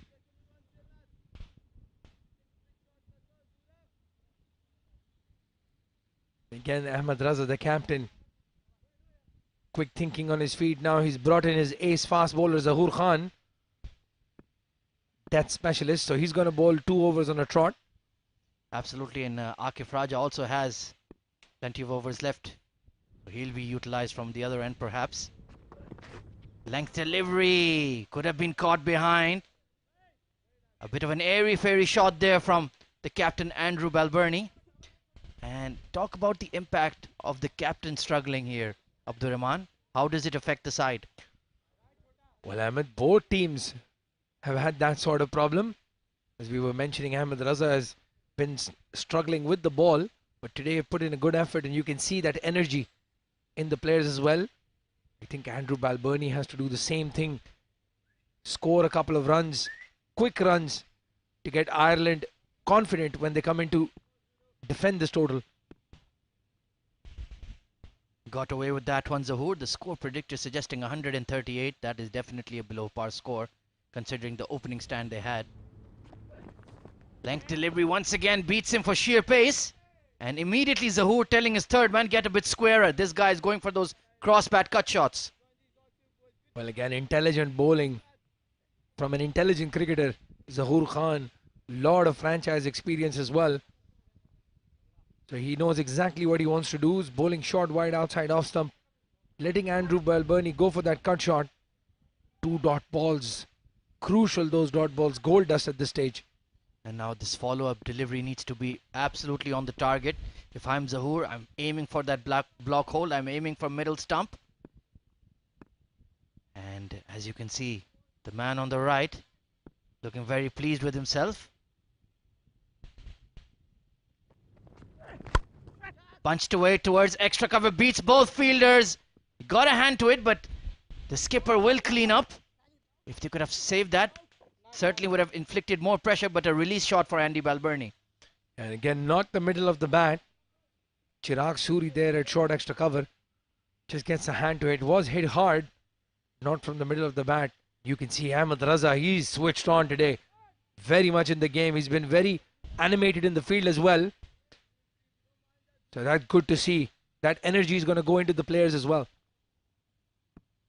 113 for 3.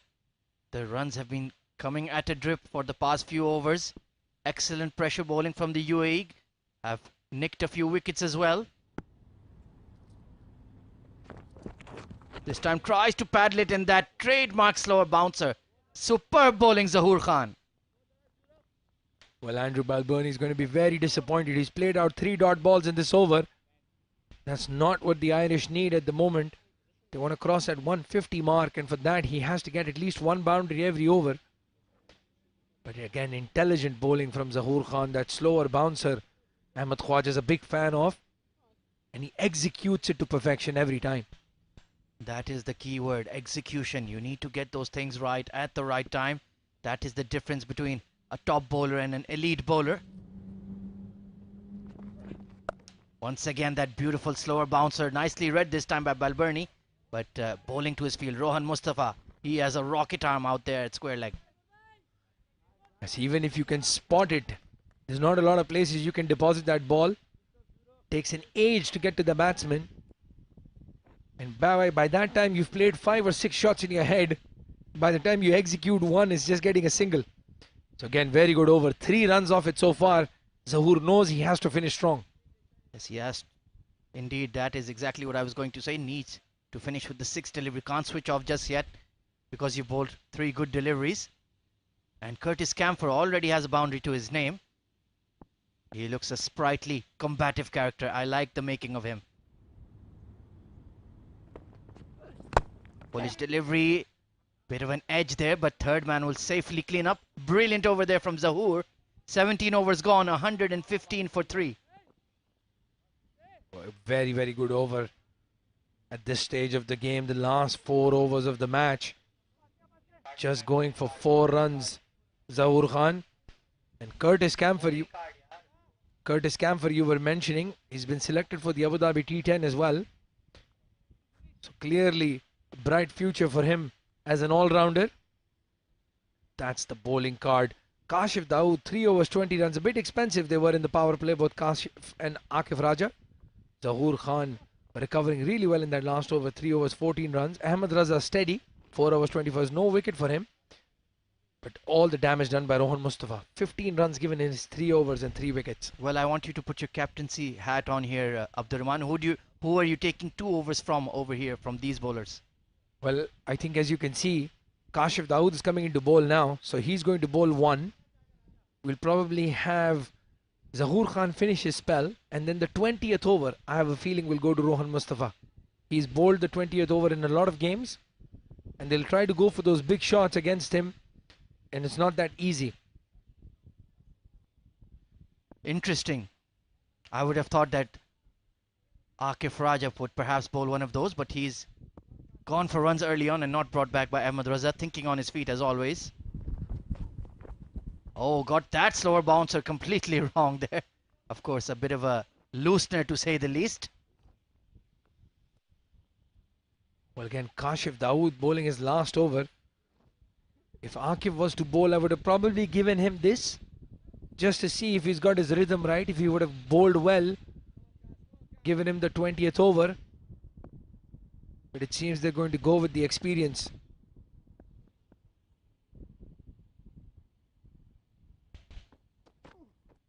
This time slapped over deep mid-wicket. Fielder getting underneath it and takes it smartly. Well done, Mohammad Wasim.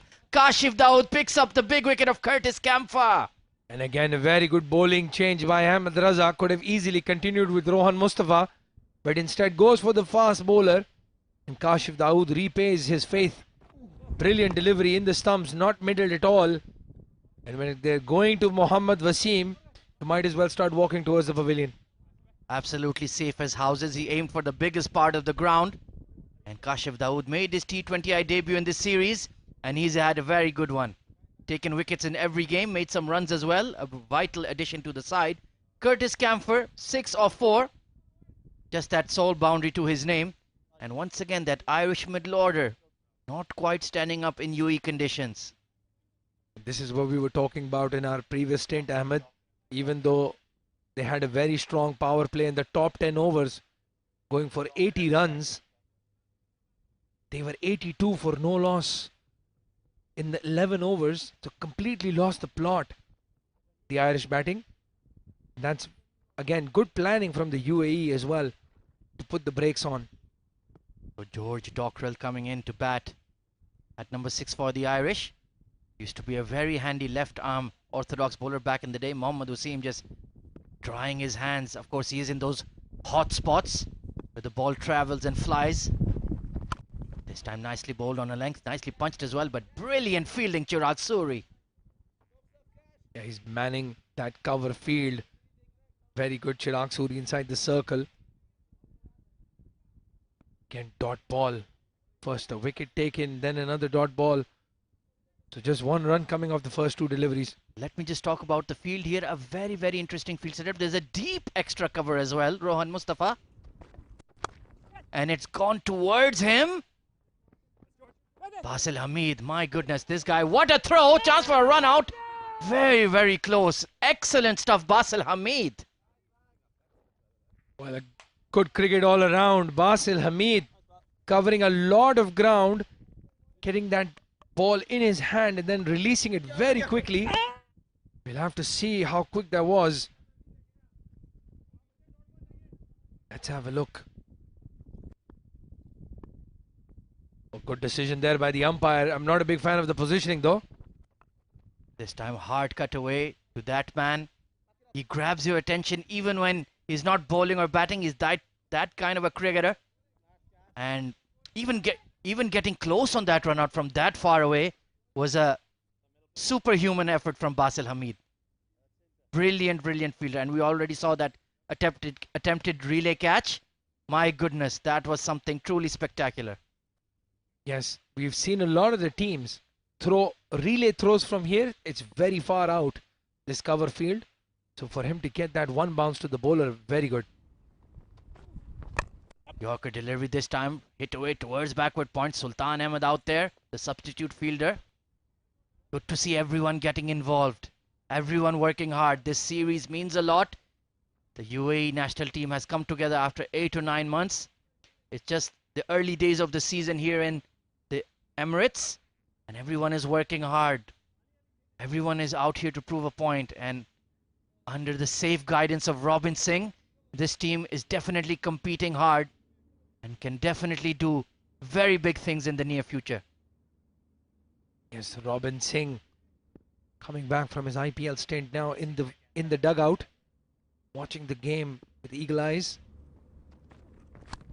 Bullish delivery, whipped away towards the square leg, bit of an inside edge. Excellent over there from Kashif Dawood.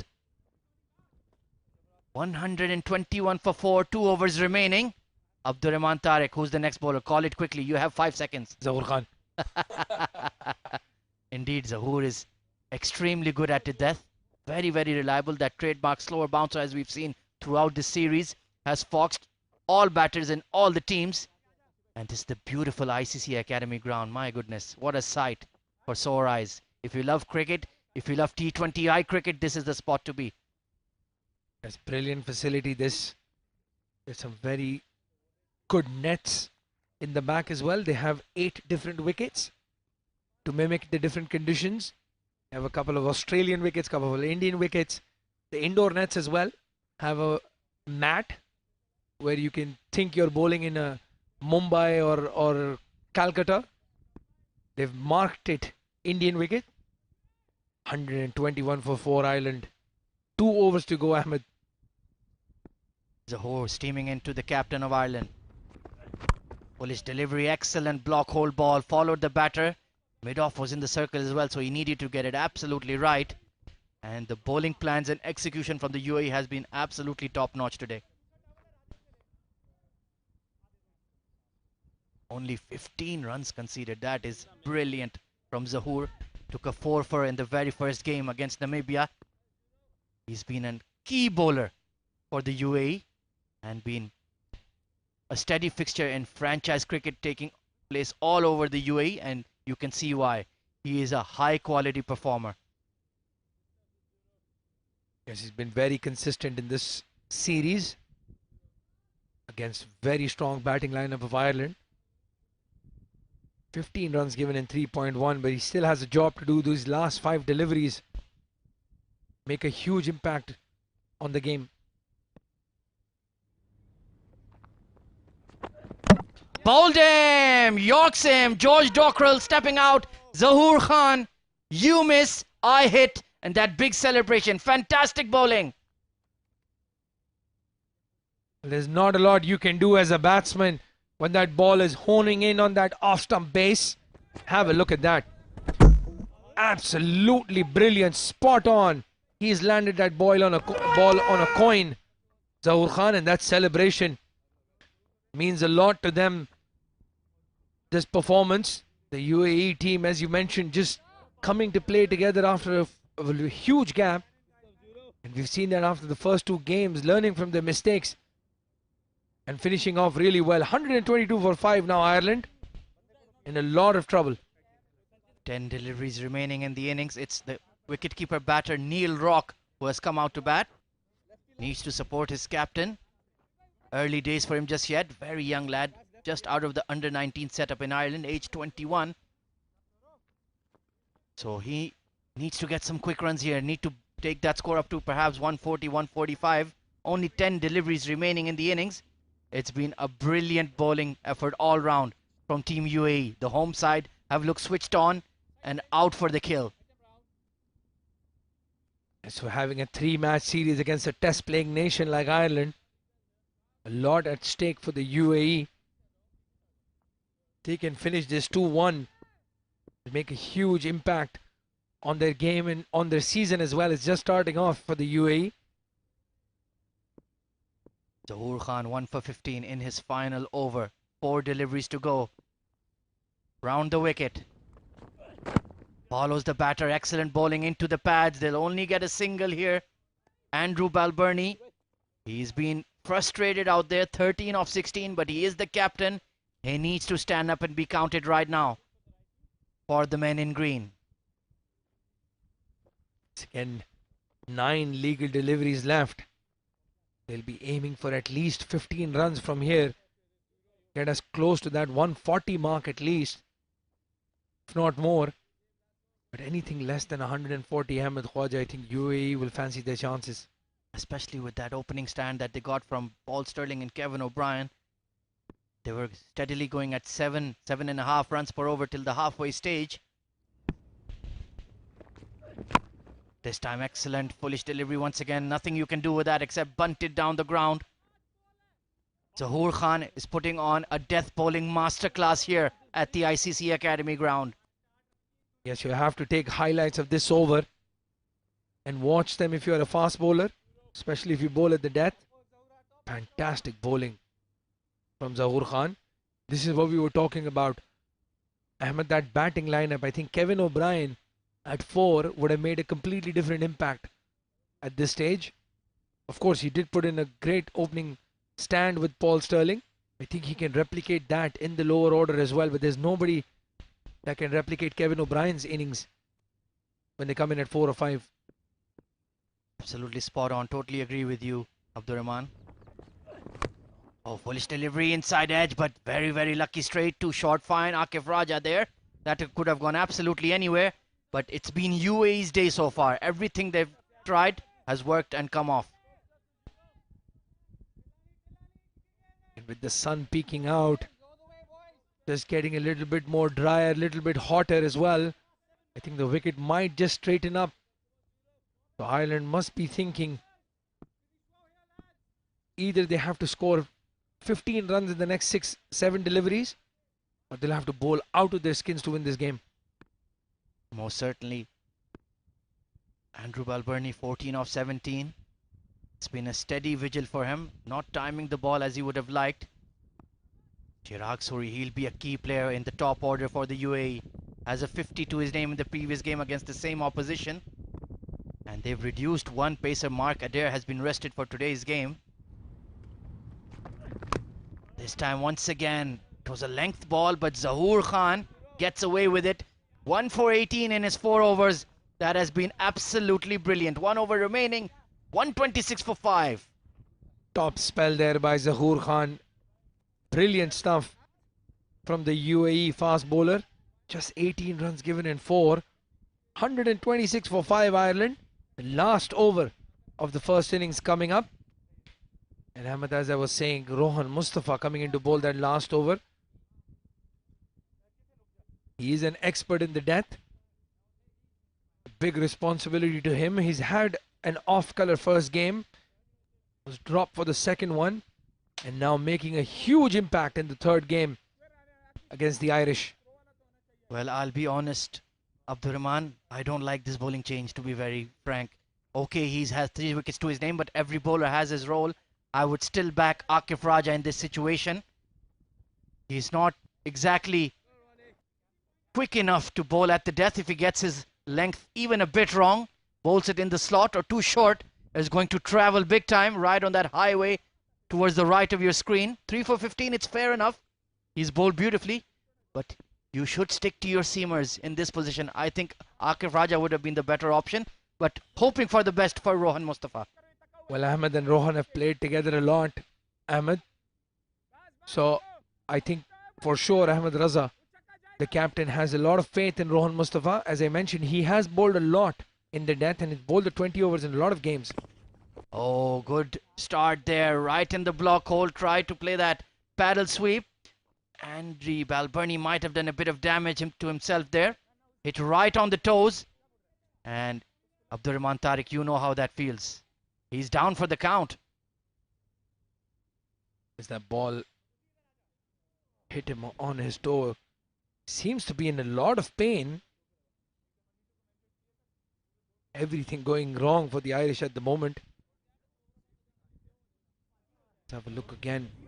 Oh, flush on the foot. That hurts a lot. Even with the spinner bowling, that hurts a lot, Ahmed. He is in some serious pain there.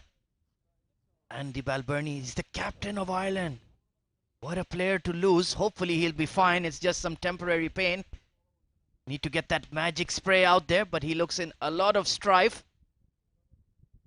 They're only a week away from round 1 of the World T20. My goodness, right on that big toe, right on that toenail.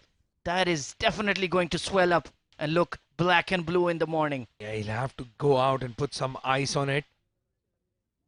It's funny how many times we've seen hairline fractures and just this injuries on a place where you would never expect it. He's wearing those big boots. And with Rohan Mustafa bowling a spinner, you wouldn't expect it, but you have no idea how much that would have hurt if it had hit his nail or a bone part of the body. I love how he's wearing green socks as well. Green shoes, green socks, everything is green.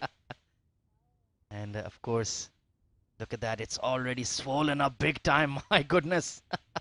It looks like the foot of a bear. It looks like a bear claw, to be honest. And he's in serious pain. This could be very, very dire straits for Team Ireland. He's in a lot of pain. And in 6 to 7 days' time, they have the match of their lives in round 1 of the World T20. Well, I think for that particular reason, he needs to walk off. As I mentioned, just, well, limp off. Get some ice on that foot. He looks in a lot of pain. Innocuous looking injury, that. Umpires looking over carefully. The physio is working on him. This is the side replay of that, right on that big toenail. And immediately he knew something had gone wrong. We're hoping for the best here. Hopefully it won't be as bad as it looks. But you can see he's definitely in a lot of pain. I mean, I'm not sure if you've ever had a feeling like that. Similar to when you hit your toe next to your bed. That pain. That is the worst pain in the world. Because you have a lot of nerves in your feet, a lot of nerve endings. But he's on his feet. That's a very good sign. He may have to limp off here, but he's looking a lot better right now. 5 deliveries remaining. I think they shouldn't take a risk at all. Get him out of there. Yeah, I don't think he'll be able to run as well, even if he can hit the ball. I don't think he'll be able to run quickly between the wickets. They still have 4 wickets in hand. And Ireland know they need to get at least 10 runs. Not more from here. Running between the wickets is going to be important as well. But Andrew Balbirnie would have never thought a delivery from Rohan Mustafa would have hit his toe and he'd have to walk off injured. Absolutely, and you can see there the physio signaling that they need to get a new batter out. There's no way he can continue. But The good thing is he's not limping. He's walking off more or less on his own accord, but now he is limping. The commentators curse even on the injured players. Simi Singh, the new batsman, walking in now. And Ahmed Khwaja, Rohan Mustafa has done something no fast bowler has done. Caused an injury to an Irish batsman and made him retire hurt. Getting supported by his troops and the physio as they trudge him off the field. Meanwhile, let's get back to the game. The new batter is Simranjeet Singh. Handy all-rounder, hard-hitting batter. Has a T20 I-50 to his name. That strike rate does not do justice to his striking ability. He's a lot better than that, but he does bat in that 6, 7, 8 role, so it's difficult at times. But if he can add some quick runs here, maybe 10 to 15 runs, get that score up to 140, that'll be very handy indeed. Well, with 5 league deliveries to go.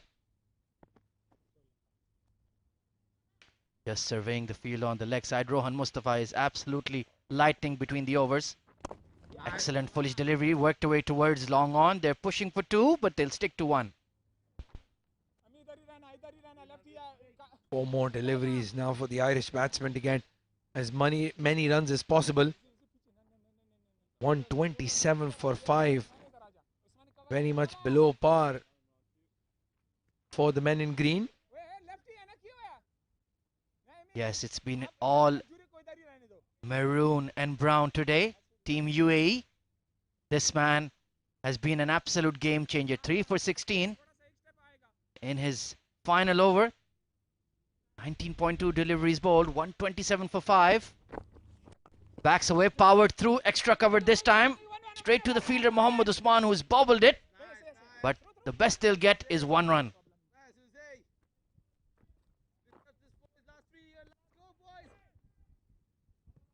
Mohammad Usman has not had a very good outing in the field in the last 2 games. This one as well, not easy to collect, hit very hard. He's dropped a couple of catches. But with 3 balls to go now, what can the Irish do? Powered down the ground by Simi Singh once again, straight to long off. It's Basil Hamid in that hot spot. I can tell you he has saved at least 8 to 10 runs out there for the UAE. He has been absolutely spectacular. Well, he saved 7 in that one delivery, Ahmed, when he stopped that 6.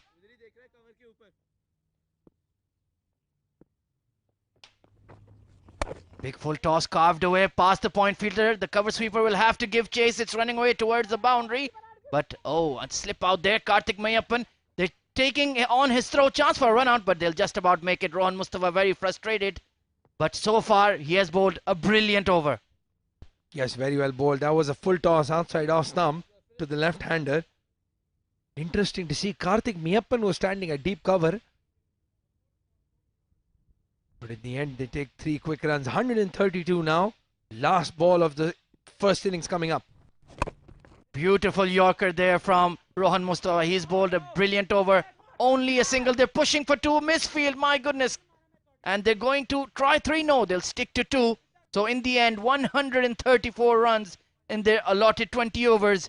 The UAE will be absolutely chuffed with that effort. They've done really well in the field. Yeah, very, very well done by the UAE bowlers, especially having won the toss, decided to field first. 132 runs scored by the men in green. Rohan Mustafa. 134, I beg your pardon. Rohan Mustafa, the pick of the bowlers. They look chuffed, they look pumped, the UAE team. This would be a historic opportunity, beating Ireland in a, not really a best of 3 series, but they have played them 3 times in this Dafa News tournament. It's 1-1 to each side, and UAE are in prime position to cause a huge upset. 135 is the target. They've been absolutely brilliant in the field. Rohan Mustafa back in the side has been a massive game changer. Taking a look at the batting scorecard for the Irish, then Paul Stirling 40 of 35. Kevin O'Brien getting a 50 in his 100th T20I game, 54. But other than that, nothing to write home about. Gareth Delaney, clean bowl by Rohan Mustafa. Andrew Balbirnie, the captain, was holding the fort but then got hit on his toe by a Yorker from Rohan Mustafa. and had to go off the field. Curtis Camphor, 6 off 4. Kashif Dawood, good catch by Mohammad Wasim at deep mid wicket. And Zahoor Khan with that picture perfect Yorker, cleaning up George Dockrell. Only 5 extras given away. Superb stuff by Team UAE. Let's have a look at the bowling card. Kashif Dawood, 4 overs, 26, 1 wicket. Akif Raja didn't have a very good day today. 1 over, just the 1 over, giving away 11 runs. Zahoor Khan, fantastic, 4 overs, 18.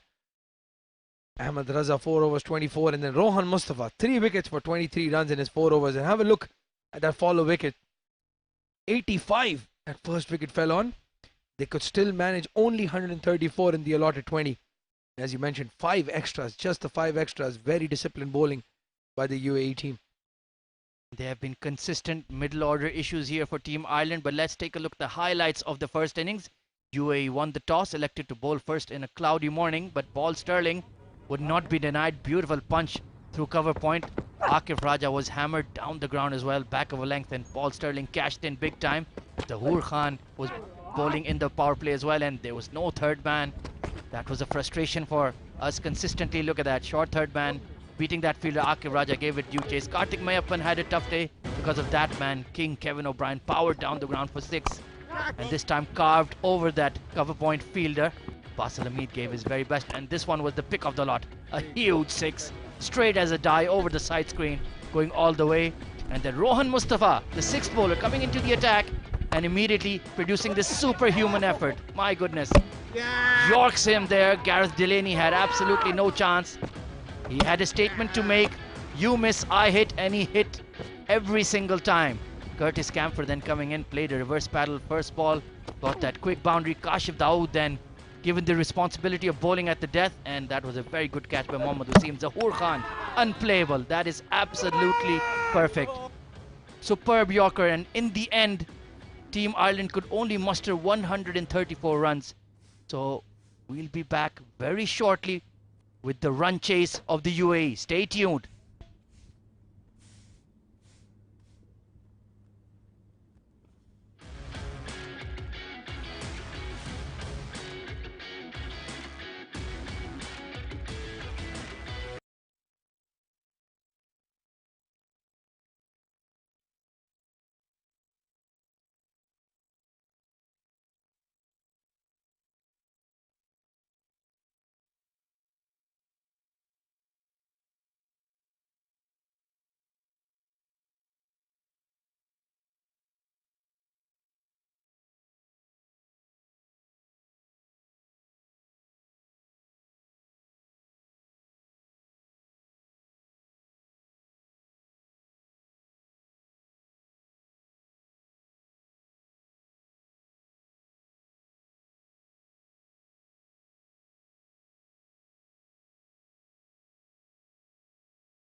Good afternoon and welcome to the run chase in the third T20 international between UAE and Ireland.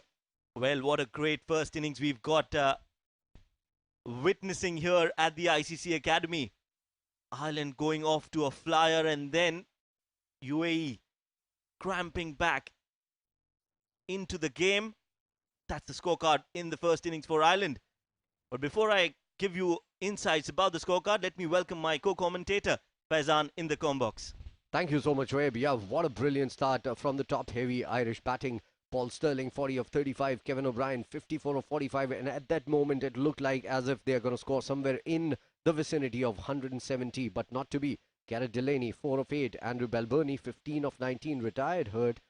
Curtis Camphor, 6 of 4. George Dockrell, 1 of 2. Neil Rock, 5 of 4, not out. And Simranjeet Singh, 4 of 3, not out. Yes, and a bowling card for UAE, very impressive. Kashif Daud, 4 over 26 for 1.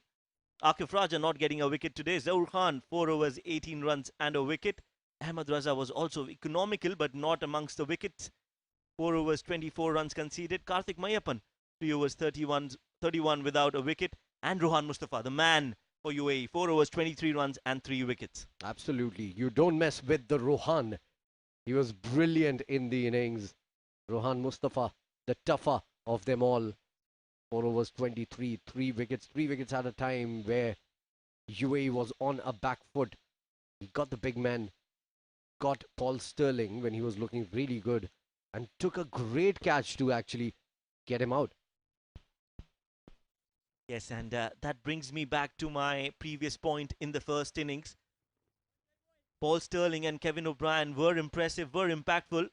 We'll get back to that. Chirag Suri is the man on your screens for UAE, opening the innings. 16 matches for him, 430 runs and a strike rate of 112. That can be a little better. Absolutely. But as time goes on, I'm sure, because he's the mainstay of this batting unit, he's going to go and look for big runs as well. He scored a half century in the last game. Mohammad Wasim, 4 matches, 40 runs. Couldn't do much in the last game, but scored 39 in his first match. Fourth game for him. Strike rate also a little lower, but this is early days for him in his career and he can do better. First ball. Beautiful drive coming in and great bit of fielding as well. Great cricket overall, Shoaib. Yes, that was Kevin O'Brien who dived onto his right and saved a certain boundary. These are the kind of effort that will change the game in your favor, the momentum in your favor as well. Joshua Little is the man who is bowling the first over, 21 years of age, 18 wickets for him. Economy of 8.21. Good start, good cricket overall from both sides. Wait on! Next ball right on the money this time around. Back of the length. No swing for Josh Little today. He had swung the ball in the first game. In the second game as well, he'd been brilliant throughout the series. In-form bowler for the Irish. Josh Little started off with a foolish length delivery, which was timed to perfection by Chirag. Could not get a single on that. And that's thanks to some great bit of fielding coming in from the big man playing his 100th game, Kevin O'Brien.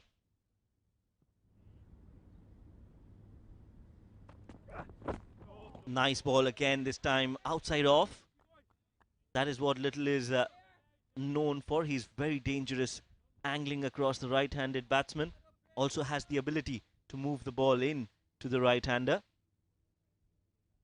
But on that very first ball, Chirag Suri hitting that glorious drive, I thought he would have gone for the single. But not to be. He expected that ball would clear the infield and go all the way. But in came Kevin O'Brien and ruined his plans. Wait on. Much better delivery again. Right on the money. Middle and leg coming in. And good forward defense from Chirag Suri. Usually for left-hand bowlers, the stock delivery is the one that goes away from the right-hander. Josh Little is a little different in that regard, because he tries to come in and bowl those in-dippers up early in his spell. That if he can make it happen as a surprise, he would be amongst the wickets more. Yes, absolutely. Outside off, lets it go, shoulders his arms. Well, he looks like a very compact player, Chirag Suri.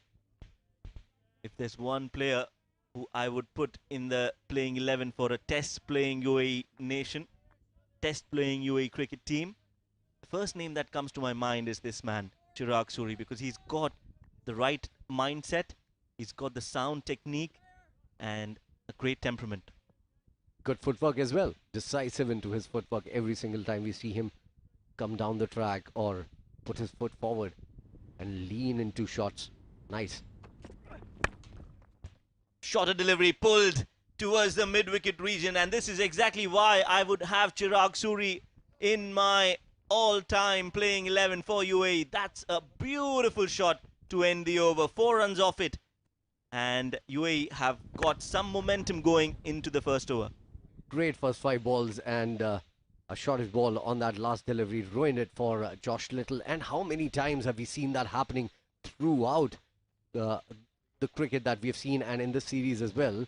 You bowl a beautiful over up front, and then you give away easy runs on the last ball, and all the pressure that you build up in the first 5 gets lifted on that last delivery. Yes, the last ball and the first ball, I feel, are the 2 most important deliveries of an over. They can make or break your spell and also the momentum. Meanwhile, another surprise, a day full of surprises for us today. It is Simranjeet Singh, also known as Simi Singh, who's been brought into the attack. Right arm off break. On the pads, nicely played by Mohammad Wasim. A misfield will get them 2 runs. Looking for 3, can they do it? No, they will settle for 2. They could have gone for the third had they been a little quick for the second run. We saw Ireland do it a couple of times, converting those 2s into 3s. What do you think of this bowling change? Do you think it's a good plan to get Simi in the second over?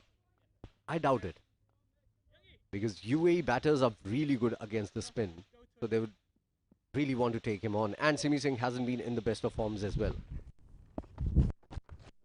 Oh, that was a big swing. A big swing there. Ball has gone to the long on fielder from the bottom of the bat. Just imagine the power behind that shot. Had that come from the middle, we would have had to fetch it from Abu Dhabi maybe. Yeah, it certainly had got the wings there. The ball from the bottom of the bat. Simi Singh gears up to bowl in once again. Good start for UAE here. Coming down the track, straight up in the air. Fielder coming underneath it, takes a catch. Simi Singh strikes. And this plan from Ireland is definitely working for them. A spinner brought into the attack, and he takes the wicket in the very first over. Chirag Suri has to walk back, and UAE lose their first. Big wicket. The idea was right. As I was saying, they would love to take him on, but the field placements were even better. There we go. There we go. It was not a bad shot by any means. The only problem with that shot was that the field was spread, and it was pretty high. He did not get the distance right. Got elevation instead, and that happens when the ball just grips into the surface. That might have just happened there. Chirag Suri, 4 of 7. Big wicket for the UAE. He was the man in form, the half-centurion from the last game. They would have wanted him to carry on and play a big knock. Not today. UAE 7 for 1, 1.3 gone. Yes, the idea should be for UAE to try and attack Simi Singh. Ritya Arvind will do that. Aged just 19. 6 matches for him. This is his 6th game. 70 runs, a strike rate of 101. That will get better for sure. And Faizan is smiling as soon as we see Ritya on the screen. Well, it's because the smile that you have every time you see him on screen is better than the smile you see food spread on your table. No, that is a close call, actually. That's a tough competition. So Ritya is as good as food for As you. good as food for me, yes. He's food for the eyes, Ritya Arvind. And that's food for thought. And we have Faizan back in the com box. He's in form. Meanwhile, there's a single taken. Wasim gets 1 run off this Simranjeet over. And the score on the board is 8 for 1. Ritya will face his first delivery. So Ritya Arvind can play some unconventional shots. He has had starts in the last couple of games, especially in the last one.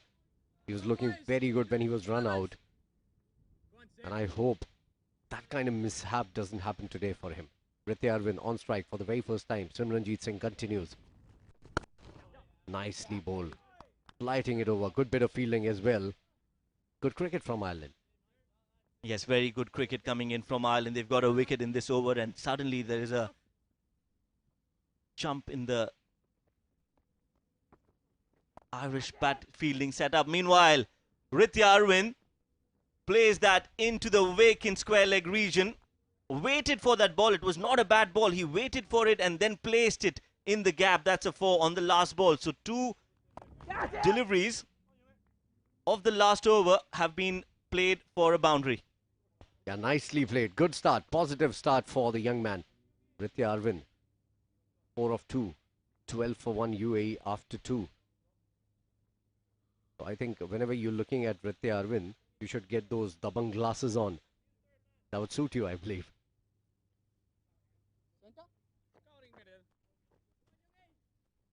Well, yes, Faizan is my fashion advisor, so I take all his tips seriously. And that is why you're changing glasses these days, every single match, right? Well, we only do it for our fans. 2 overs gone, UAE 12 for 1. Ritya. I'm on one of 4. yours, by the way. Oh, thank you. Meanwhile, change in the bowling. It's Craig Young. And what a cracking sound of the bat from Mohammad Wasim. He absolutely hammered that in the sweeper cover region. It's still travelling. That's how well he had hit that. And has it touched the ropes? They have definitely taken 3 runs, but we'll have to check that again in the replay, Faizan, because there was a fumble at the boundary ropes. I think it was a misfield that came in because of the slide. He just could not gather the ball, and the ball travelled even further. The other fielder came in and picked up the ball. We'll have to see whether that's a 4 or not. But 4 runs taken any which way while running between the wickets. Good running between the wickets, yeah. Yes, good running between Wasim and Arvind. Much better delivery, closer to the off stump. Throw at the non-striking end, putting pressure Ireland on these batters of UAE. Wasim is looking good today. He is middling it nicely. Should capitalize this big game. This is the 3rd T20. You're chasing a modest total. Become a hero. Get your form in. Put out a statement, Mohammad Wasim. Absolutely. You've got all the talent in the world. Everyone has been talking about you. That's such an exciting prospect to have in the side up top. Young player. Now just needs to put that potential in and turn it into kinetic energy.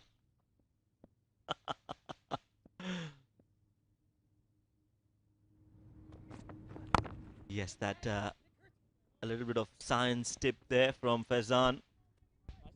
Well played, Mohammad Wasim. Well, just to give you a fun fact, he has I think he has a 12 ball or 13 ball 50 in the Abu Dhabi T10.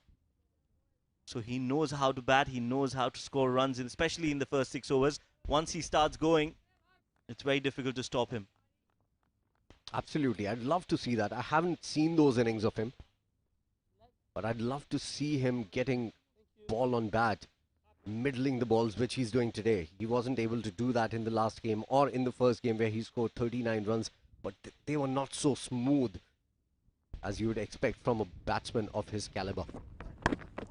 Well played, Ritya, again on the pad, straight to the fielder at square leg. Good bowling from Craig. He's mixing it up. But this also, again, is an indication of how the pitch is getting better. Because Wasim is actually middling it. He knows he can trust the bounce of the wicket. So that is also a very strong indication that the pitch is not all that difficult to play on if you apply yourself. Absolutely. Wasim on strike once again. Oh, good ball. He was going for an expensive shot there. Looking for that expensive drive through the covers. But feet not going anywhere. And there was just a little bit of a hint of a swing to miss the inside edge of the bat there. Wasim survives. I'm sure he must have received some tips from the head coach Robin Singh, who's with them in their setup now, being released from Mumbai Indians as they did not qualify for the top four. Played straight down the ground, middled it again this time, nicely done. There is a fielder, so won't go all the way. Good bowling from Young, just a single to end the over. 3 overs gone, 19 for 1. Decent start for the UAE, minus the fact that they have lost a wicket up early in their innings in the second over. Simi Singh, the man who's done the damage for UAE, for his team, Ireland. Mohammad Wasim, 10 of 8. Chirag Suri, the man who has walked back. The experience of Chirag Suri is not going to be there in the remainder of their innings. The UAE, Ritya Arvind, one of the most exciting talents out there in the team. He's also scoring at more than run a ball, 5 of 3. So I'd call it a decent start for the UAE side. And a little while back, Shoaib was pointing the fact that the pitch is easing out. And this is why Kevin O'Brien and his innings become really, really important, because he's playing up top. And the big man Paul Sterling with him as well. That is why that 80-odd run partnership was very, very important, because the pitch was behaving naughty at that particular time. And that is why Ireland looked threatening. But what a great comeback from UAE in the later part of the innings. Yes, spot on. Oh, that's well played, guided. Beautiful shot, waited for that delivery and then placed it in the gap, realizing that the third man fielder is inside the fence, inside the ropes, in fact, inside the 30-yard circle. That is an absolute masterclass coming in from Mohammad Wasim. Brilliant shot in the gap. That is the best part about that particular shot, and didn't try to go too hard on the ball. Just let it come, easing it through the backward point and the point region. Nicely played. Wasim on 14 of 9. It's Kevin O'Brien's 100th game today, and for the 100th time on record, I'm going to say this, I'm not a huge fan of the third man inside the circle. Wait, good loud call there from Ritya. So learning from his mistakes. He was run out in the previous game, but not today. We could hear that call in the com box. That's how hard he screamed.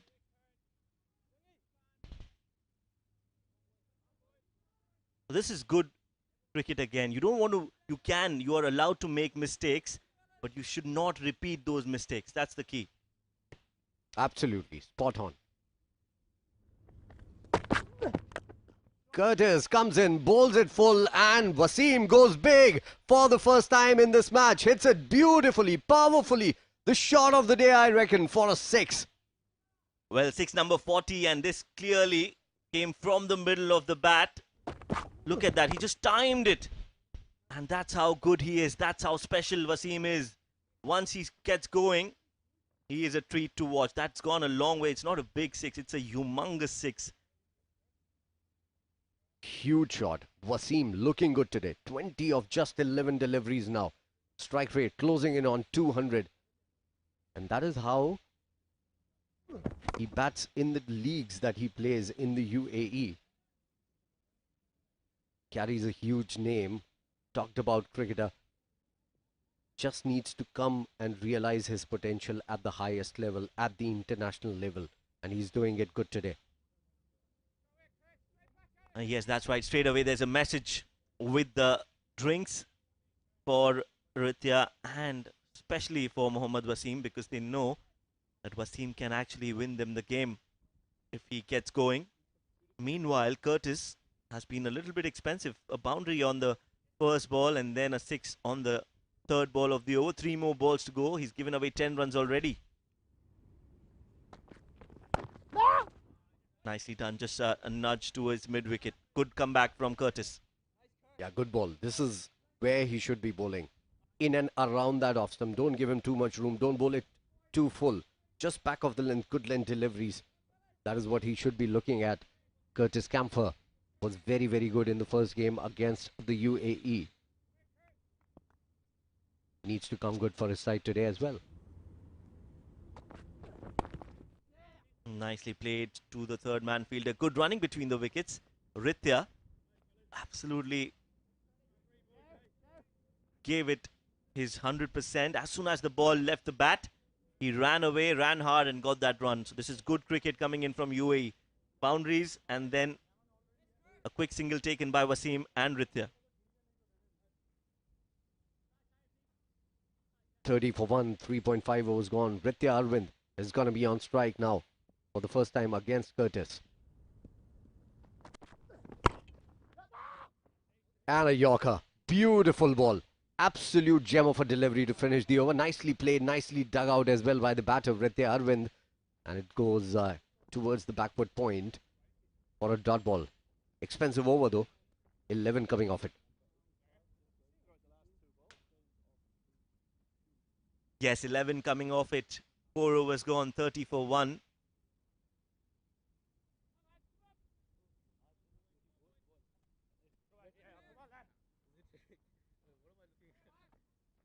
Right, so Ireland using 4 bowlers in their 4 overs. This is again something that Faizan is not too keen about.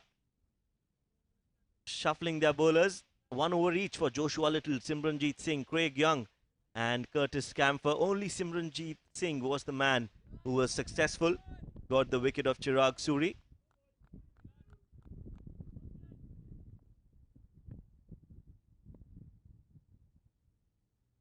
Meanwhile, it is Joshua Little who will bowl his second. Starts off with a wide way outside off.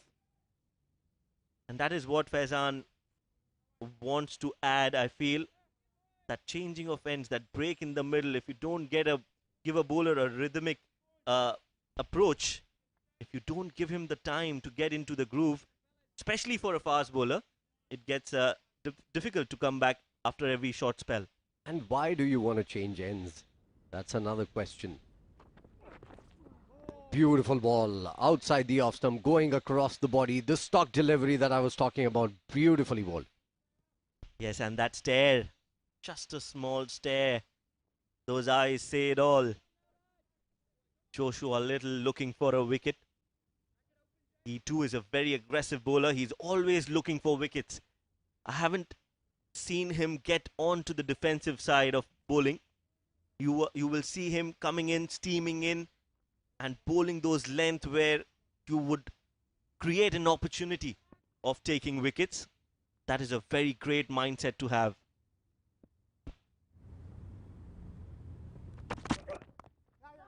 Again, angling across. Oh, great work. Brilliant work there from Harry Tector.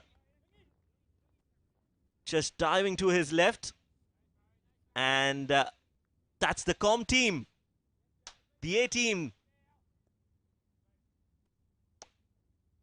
Having fun here in the Com box. It's an absolute pleasure to be with these talented gentlemen.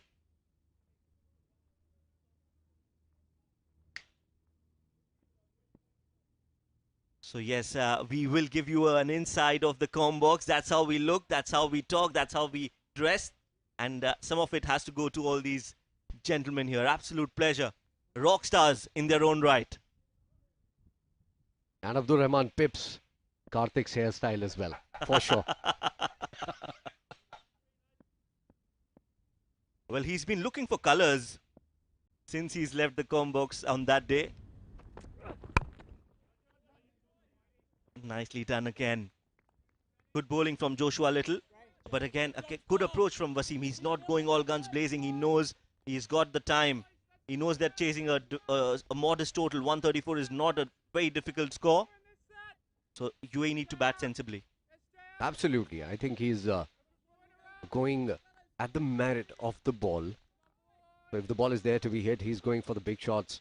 We saw a great shot coming in the last over on Curtis Camphor's bowling, and he was brilliant. That was one of the shots of the day. So looking good, Wasim, 21 of 16. Nicely bowled again from Joshua, impressing us with every passing over, every passing delivery. He's so good at that length. And he's not doing a lot of different things. He's just coming in and bowling at that right length and enticing the batsman to do something different. Whatever little I've seen of Little, the fact is that he looks like a very aggressive bowler. Comes in, bowls his heart out, bowls those stock deliveries, then a surprise delivery as well. There it is, the stock delivery once again. Yes, after a few deliveries, every time he will get that ball angling across the right-handed batsman. This time the ball keeping low for Ritya Arvind, wanted to cut that. And he's got the right field placement as well. There is a third man right on the boundary ropes as Faizan had requested. And then there is a square leg. A deep square leg. Beautifully played on the front foot, decisive front foot, straight into the hands of the cover fielder. No run there. 5 overs gone, 32 for 1. A change in the voices. It's going to be Ahmad Khwaja and Abdur Rahman Tariq.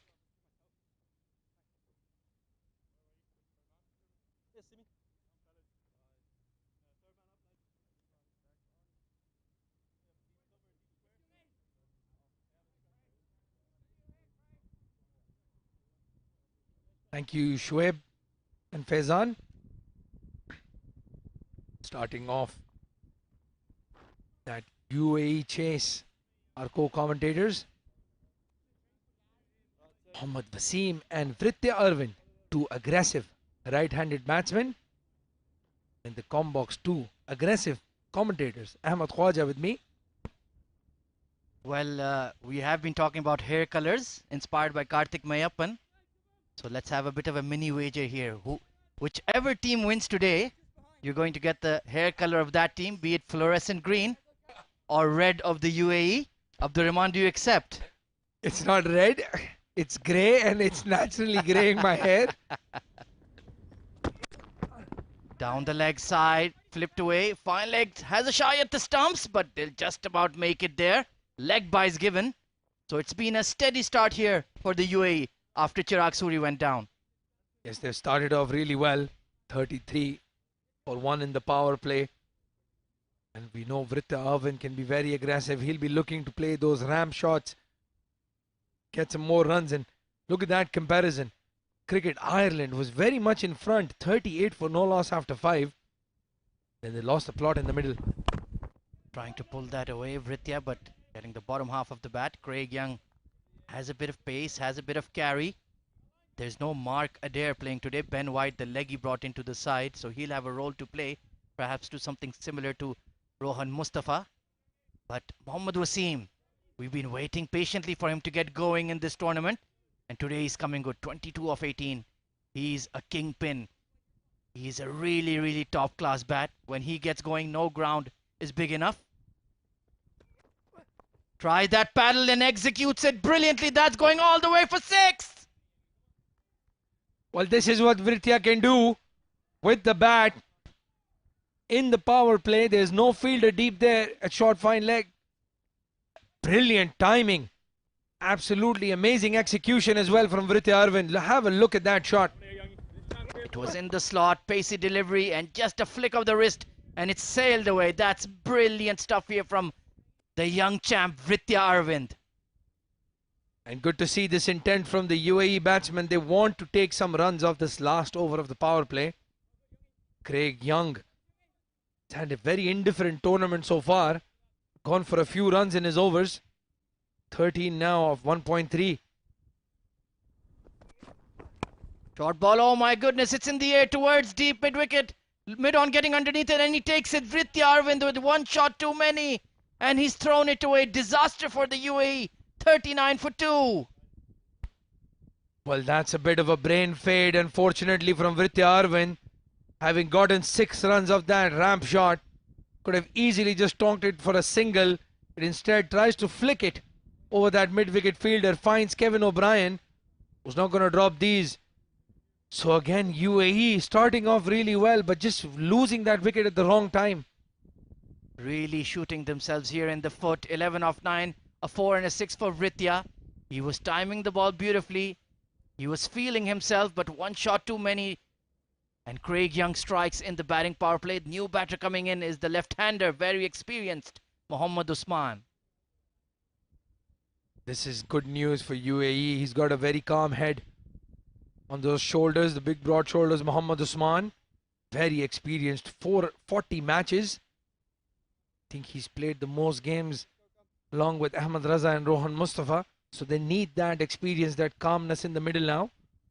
They've got Mohammad Wasim on the other end, who, as we all know, can be very destructive. That 6 over long off, I think, was the shot of the tournament, not the game.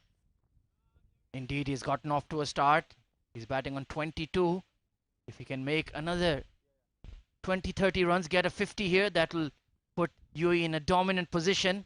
But now the match is right square in the middle. It can go either way, and this man needs to show his experience, needs to show his quality. Mohammad Usman, left hand, right hand combination at the crease. They did rotate the strike, and Craig Young is among the wickets. Nicely hit towards backward point. Brilliant fielding. Superb stuff. The fielding inside the circle is going to be crucial for Ireland. They're not defending a very big total. Again, Mohammad Wasim is just trying to nudge that down to third man, get that single, get off strike. But not that easy with the men in green patrolling that inner circle. Craig Young, 1 for 13 in his 2 overs in the batting power play, has done pretty well. This clip towards mid-wicket for a dot ball, so steady stuff. At the end of the batting power play, UAE are 39 for 2. 39 for 2 at the end of the first power play. UAE losing 2 wickets, and Craig having been hit for a 6, the first delivery, recovering really well in that over. And both of the wickets of the Rahman were self-inflicted wounds. Chirag Suri trying to launch that ball over long on. Bowling out there, Vritya Arvind trying an expansive flick over square leg and getting caught at mid-on. That was their issue in the previous games as well against Ireland, throwing away their wickets in the first T20I clash between them. So need to be very wary. It's not a big score, only 135, less than 100 required. Surely you cannot lose this game. Well, 14 overs to go. If you've got less than 100 runs, you're always in the driver's seat, and UAE will know that. They have a lot of batting as well. That bowler, Benjamin White, the leg break bowler, had a very impressive first match. Surprisingly dropped for the second game. Definitely stakes a claim in this lineup of Ireland bowlers. Well, he deserves to be in the playing 11 for those shades alone, looking absolutely spectacular. Brilliant stuff, a la Graham Swan of England. The drip is off the charts. Well, it's surprising how much time these players spend on color coordination. We saw Andy Balbirnie with those green socks and green shoes. They've got some blue and green to contrast with the green kit of Ireland. Absolutely, they know millions are watching all over the subcontinent on Sony 6. They're watching on YouTube. They're watching on Free Sport in the UK. And I have an expression for you that I will share after the first delivery. It's a mantra that we should all live by. Nice delivery, nicely punched down the ground. So Mohammad Usman safely gets off the mark. If you feel good, you play good. You play good, they pay good. So you have to. So it's all about the aesthetics. That's a vital part of the game. 40 for 2, Mohammad Wasim. He does like to go after the spinners, but he has to be switched on here. Don't throw away your wicket. That's what Ben White wants you to do. Oh, an absolute Jaffa. Turning off the middle and beats the outside edge. Mohammad Wasim was outfoxed there. Well, everything went right except for getting that outside edge for Ben White. Have a look at that. Drifts in and then turns away. The perfect leg spinner's delivery. That got me excited as well. Have a look at that inside-out shot now from Wasim. Once again, trying to flick that away towards third man, but Ben White is getting some serious rip off the surface. this is going to be a fun 4-over spell. Yes, and again, you have a look at that field change now. They've brought in that fielder from short mid-wicket into that point region. He's getting a lot of turn, Ben White. This time trying to swing across the line. That's not good thinking at all. It was the top spinner this time from Ben White. So he's got plenty of tricks up his sleeve. My co-commentator was the Shane Warne of the UAE domestic scene, Abdurrahman Tariq. So he's licking his lips at this. Beautiful bowling. And Mohammad Wasim is being challenged here. Powers it over extra this time. Abdurrahman, you should be predicting the lottery numbers. That's gone all the way for fours. Well, this is his get-out shot. We've seen him play in domestic cricket as well. And Ireland must have done their research. He's very strong over cover to the spinners. They'll have to make that adjustment. That fielder is very square at point. That would have easily gone into his hands, but good reply by Wasim. He was outfoxed the first 3 deliveries that he faced and gets a boundary. Yes, a much better shot there, playing with the turn.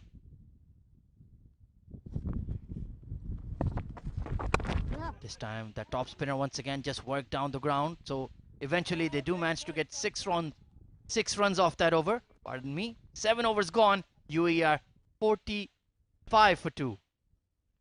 That turn that Benjamin White has gotten in this over will excite the Ireland bowlers. They have Simmi Singh as well. She still has 3 overs up his sleeve. You might see somebody like Ben Dockrell bowl as well, or Paul Sterling.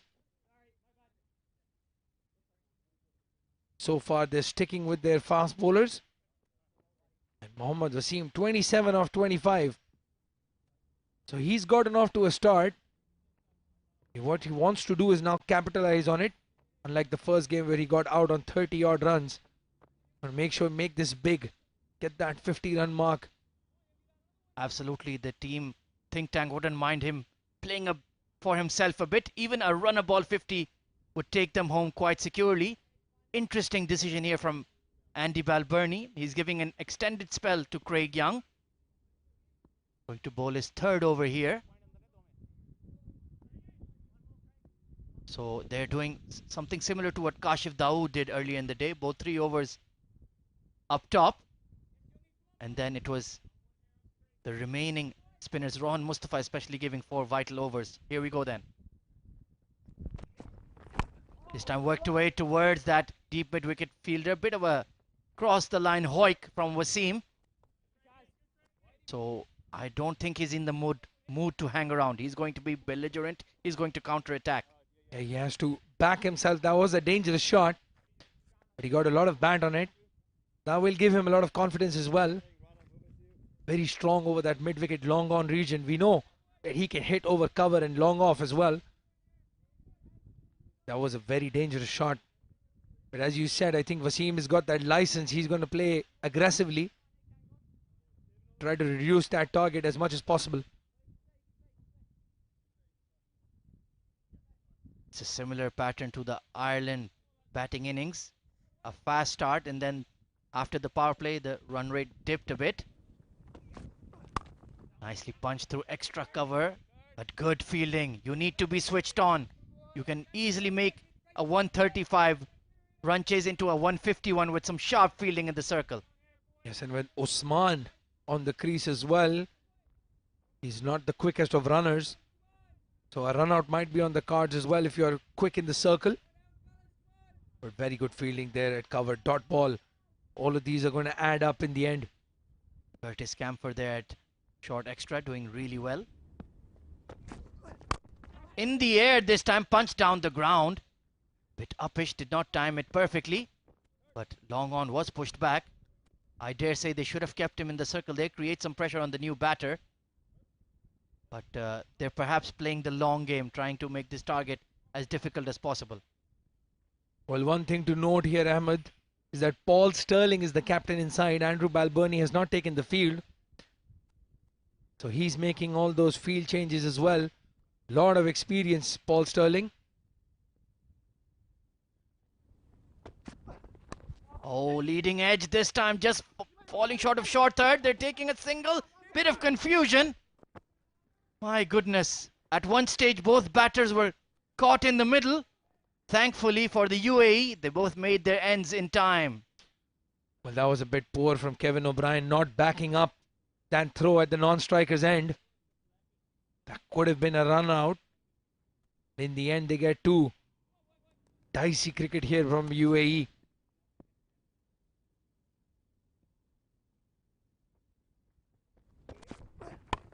This time spliced pull there from Mohammad Wasim. They're pushing for two once again, and they will get it. That is much better. That is much more in control. 50 up for the UAE. Yes, that's much better running between the wickets as well. Mohammad Wasim, as soon as he had hit that ball, he was shouting 2-2-2, always going to the danger end as well. So pushing his partner, and 50 up for the UAE for the loss of 2 wickets just before the 8th over finishes. Craig Young has done pretty well here. 1 for 19. It's tough work out there for the seamers. Down the leg side, just as I was complimenting him. Right on the spot, he's given a wide down the leg side. He has to finish this over strongly for Ireland. He's given away just 7 runs. And Mohammad Wasim will know this as well. If he can get that boundary and make it an 11-run over, just eases that pressure a little bit on the UAE batting. You can see the body language of the Irish fielders there. They're feeling the pinch. They don't want to lose this game. There's a lot of pride at stake. Slower bouncer this time, pulled away over the short fine leg fielder. Brilliant effort, and that will trickle away for 4. But that was fingertip stuff there. My goodness, that was so close. Well, Mohammad Wasim, living dangerously, gets a top edge. That was a goalkeeper-like dive. Have a look at that. Just tipped over the bar, as they say. Goes to the fence for 4. Crucial boundary for UAE, but brilliant effort there from the Irish fielders. 56 for 2 then after 8 overs. 7 runs per over. Very, very close, intense game going on right now between the men in green and the UAE national team, the home side, looking for bragging rights. It's the third T20I between these two sides, tied at 1-1. UAE have done the job in the first innings. They elected to bowl first, restricted Ireland to 134. And of course, it is an ITW Prod G production, bringing you these live pictures from the ICC Academy. It's been a brilliant tournament, a lot of high quality cricket, some top class performers, and I dare say some top class commentators as well, Abdur Rahman. Yes, I think world class commentators. Ahmed Khwaja. It's been a lot of fun covering these matches. Very competitive cricket. Ben White to continue to Mohammad Usman. Oh, once again, he bowls it so quickly through the air. Doesn't give the batter the time to get on that back foot. Very, very good bowler for T20I cricket. He's got a very tall bowler as well. Leg spinners with a lot of height. Just add that little bit more extra value. This time worked away to that short third fielder, and they'll take a quick single. Kevin O'Brien, not as sprightly as he used to be back in the day, but still a pure match winner with the bat in hand. Yes, and he used to bowl a lot of overs as well. I think they're missing that bite from Kevin O'Brien as a bowler. Indeed, on a greenish wicket, he can be very, very handy. Has taken plenty of wickets for the Irish in the past. And his batting, well, we know all about that. An absolutely brilliant all-rounder. Would walk into any T20I side. Foolish delivery, firmly punched to the extra cover fielder. Simranjeet Singh, he's been a bit disappointing. I think they might think about bringing him back into the attack. And Curtis Camphor still waiting to see him come on. Energetic fast bowler. This time trying to slog it over mid-wicket, but gets it only towards long on. So Mohammad Wasim's approach, I'm really not sure why he's swinging for the fences. He just needs to dig in and bat the overs, and he'll take his side home. A bit of a mixed bag approach right now. Perhaps that is the dictation given to him by the team think tank. Of course, Robin Singh is in the dugout today for the UAE national team. Very experienced at T20 level especially. Short ball nicely, firmly hit off the back foot. With George Dockrell out at cover sweeper. So the game is in a very nice holding pattern, Abdurrahman. Yes, both teams trying to get that extra inch. Mohammad Wasim, I think he's going to play his natural game. He's going to play those aggressive shots, and I don't mind that at all. They still have a lot of batting to come. Don't want to get bogged down. Lovely glide towards third man. Beats the short third. It's Craig Young giving chase, and he won't pull it up. Mohammad Wasim has played a delightful shot for 4. A good way to finish the over. They're just taken the 3 runs before that boundary. So 7 runs, keeping up with that run rate. Again, Ben White getting a bit of turn. Why not have a slip fielder there when you have an opportunity of leg spinner who's on top of the ball of the batsman at the moment? Mohammad Wasim looks exhausted as well. It's getting hotter by the minute. 41 of just the 32 deliveries. Indeed, it's gotten very hot out there in the early afternoon as noon has come in. 7 RPO, the run rate for UAE, going along swimmingly. And Mohammad Wasim is in a bit of strife, getting some fluids in. That required run rate is keeping up with the current run rate, 7 to 6.5, so they'll be very happy with their progress. I think he might have a bit of cramp there in his left thigh, so the physio is working on him there. Let's hope he can remain at the crease and complete his innings as he likes. Yes, I think case of cramps. He's standing up now. Seems to be limping just a little bit. Again, 41 of 32. He can finish this game just by standing still and hitting them out of the park, Mohammad Wasim. And I think probably that is why he's playing aggressively. He wants to get as many runs as he can from his bat. Indeed, a bit of an impromptu drinks break here. I think it's well deserved. It's tough conditions, but he looks good to go now. Just got a bit of a massage, got some fluids into him, and good work by the UAE physio there. And we must compliment the Emirates Cricket Board. They've put together a brilliant tournament, a lot of high quality cricket. Taking a look at the UAE batting scorecard there then. Mohammad Wasim, 41 of 32 is finally come good in the big game. Chirag Suri disappointedly caught it long off of Simranjeet Singh, 4 of 7. Ritya Arvind was looking good, playing some enterprising shots, 11 of 9. Now Mohammad Usman, the experienced left-hand batter, supporting Wasim, and they've still got a lot of batting. Rohan Mustafa, Kashif Dawood, and even Basil Hamid is there, who has been very good in this tournament. Yes, lots of firepower still to come. Seen Kashif Dawood and Ahmed Raza bat magnificently in the death. But UAE should not aim to take that game so late into the innings. A bowling change now. Simi Singh. He's gone for a few runs. Today he's gotten a wicket. Can he get those breakthroughs? Could today be his day? Indeed, they need something special from him. Round the wicket to Mohammad Usman, just punching it to that cover sweeper. Very experienced campaigner. He's slowly but surely gotten himself into form in this tournament. And if he can just anchor one end while Wasim counterattacks, I think the UAE will be fine in this game.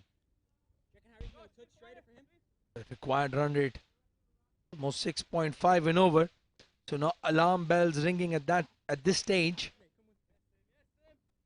It could be 1 over either way, Ahmed, to change the way this game is progressing. Big swing towards cow corner. Mohammad Wasim is dictating terms out here. Gone for 6. Good looking shot, that strong shot. He tried it against the leg spinner but failed. This time the ball is coming into his arc. And you know that term, in the arc, out of the park. Beautiful shot.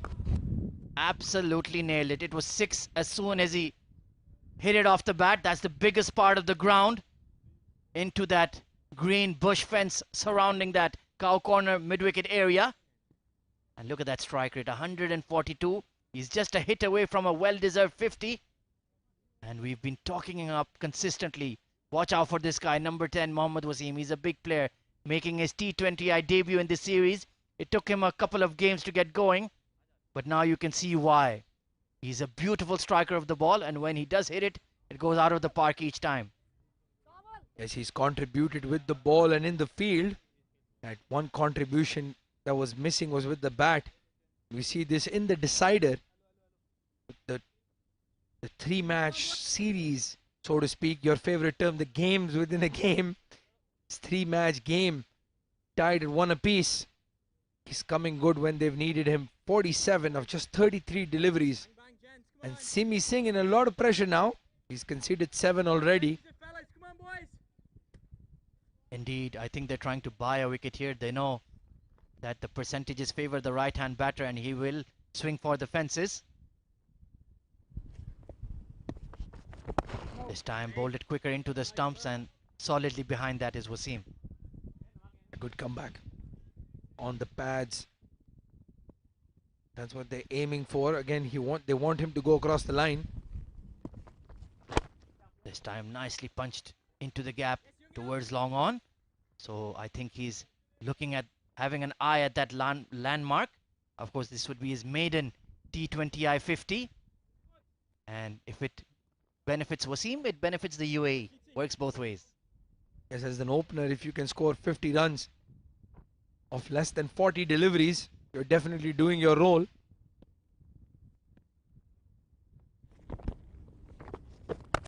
Oh, giving himself room. That arm ball just inside edge onto his boot. Needs to be careful there. But Mohammad Usman, he likes to play that lofted shot over extra. A typical left-hander's shot against spin. This time tucked away towards mid-wicket, taking another dot ball. At the halfway stage, UAE are 71 for 2. And replacing us in the com box, it's going to be Shoaib Ahmed and Faizan Khan.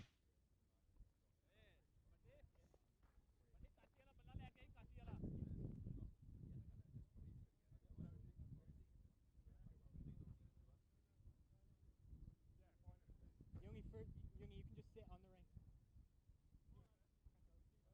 Guys, you can be 1 or 2 off. Just Youngie, you sit.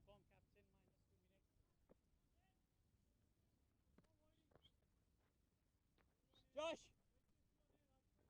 And get a touch straighter, you're a bit wide. Josh!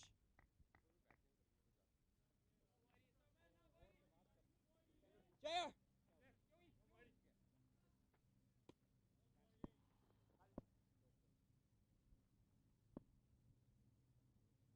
So after 10 overs, 76 was the score for Ireland. Meanwhile, make that even more better for the man of the moment. Mohammad Wasim gets his maiden T20 International 50. And what a great way to bring that. A loose delivery has been completely smacked towards the square leg fence. 52 for Mohammad Wasim. Good news for UAE.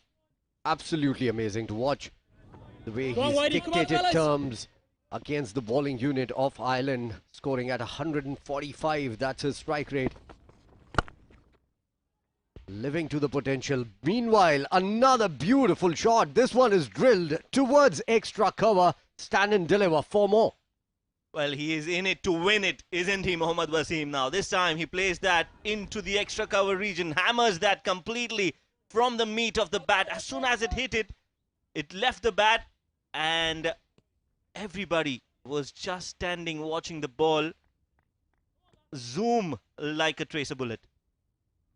Brilliant innings coming in from Wasim. 56 of 37. Pressure on Benjamin. Expensive. How is that? Oh, clearly down leg. Will get a single. Will be added into the extras for sure. Come on, Whitey, come on, bud. UAE 80 for 2 now after 10.3. Brilliant start from them. Positive right from the word go. And the credit has to be given to the management as well. They backed Mohammad Wasim. It's not as if they gave him a couple of chances and then decided to leave him out. They backed him. They believed in him. And what a great time to return the favor from Mohammad Wasim in a big game. The third T20 International. It's a decider between these two teams. And Mohammad Wasim has come to the fore So 54 more required of 56 deliveries. Not even a runner ball here. Next ball, nicely bowled outside the off stump, full. Trying to dig it out, play towards short third. Can't get bat on ball. Mohammad Wasim missing out on that delivery there. Well, he 54 almost, of 55 required now, Shoaib.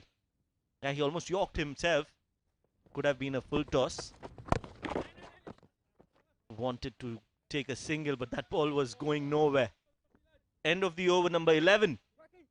Expensive over from White. 81 for 2 is the score. 54 of 54 required here for the UAE, seemingly in the bag for them as of now. 8 wickets in hand, a lot of batting to come for them, a lot of experience to come for them down that order. Well, let's take a look at the bowling card for the Irish side. Josh Little, wonderful, 2 overs 6 runs without a wicket. Simranjeet Singh picked up a wicket in the first over, has gone for a few, 8 runs and over. Craig Young, 3 overs 24, picked up a wicket going at 8. Curtis Camphor, 1 over 11 runs, and Benjamin White, 3 overs 22 runs. Yes, barring that expensive over from White, he was very economical. Meanwhile, their strike bowler Joshua Little has been brought into the attack, seeking a wicket. At the same time, in the game, Ireland were looking very good. They had the 2 openers out there in the middle, and then they saw the collapse that happened in the middle order. So Ireland as a team would also be thinking of something like that to happen here. If they can get a wicket or 2, they can get an opportunity to get back into the game. Joshua Little outside off. Wanted to go for a big heave towards mid-wicket, not timing it, Usman. And that is, again, an indication that it's not easy to bat right from ball number 1. Absolutely, this one didn't bounce as much as Usman was expecting it to. Just staying a little short. But Josh Little has bowled really well. He's the only bowler who's looking like an impact bowler for this Irish side. Wasim on 56 of 40 is going to take strike against him now. Yes, Tafa News Summer T20 Bash powered by Sport Gully. Amazing graphics here. Some really good camera work. High quality cricket.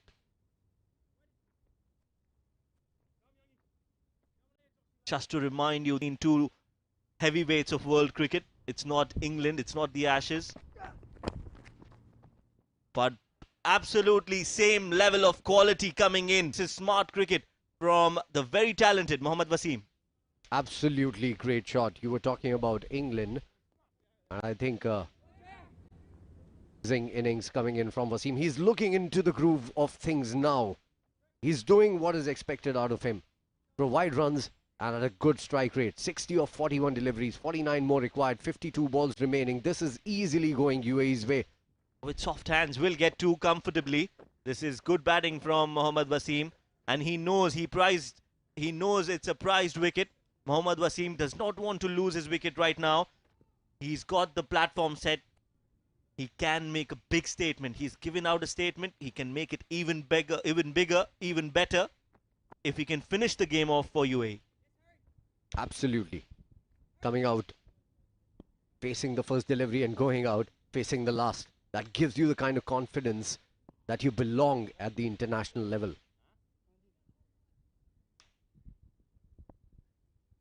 Well said there, Faizan.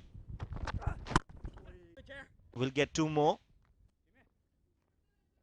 Coming down the wicket, drilling it down the ground. He saw an opportunity mid-off inside the circle, wanted to go for a big shot. Too close to the pitch of the ball there, Wasim, and that is why he had to play it all along the carpet. Josh Little, even he is looking a little ineffective in front of Wasim. That's right. You've got a set batsman in who's playing on 64 or 43. Anywhere you bowl, he's going to middle everything. And again, a smack into the gap. No chance. A good effort, a valiant effort, but the weight one. Great shot once again. Transferring the weight just at the right time, and the timing absolutely perfect. Brilliant stuff coming in on the boundary from the Irish fielders, but to no avail. The heat getting to him after that particular shot. 68 of 44. He wants to finish it in a hurry. He needs a cold bath now. Oh yes, he will get all that he desires if he wins the game today for UAE. Cold shower is not very significant.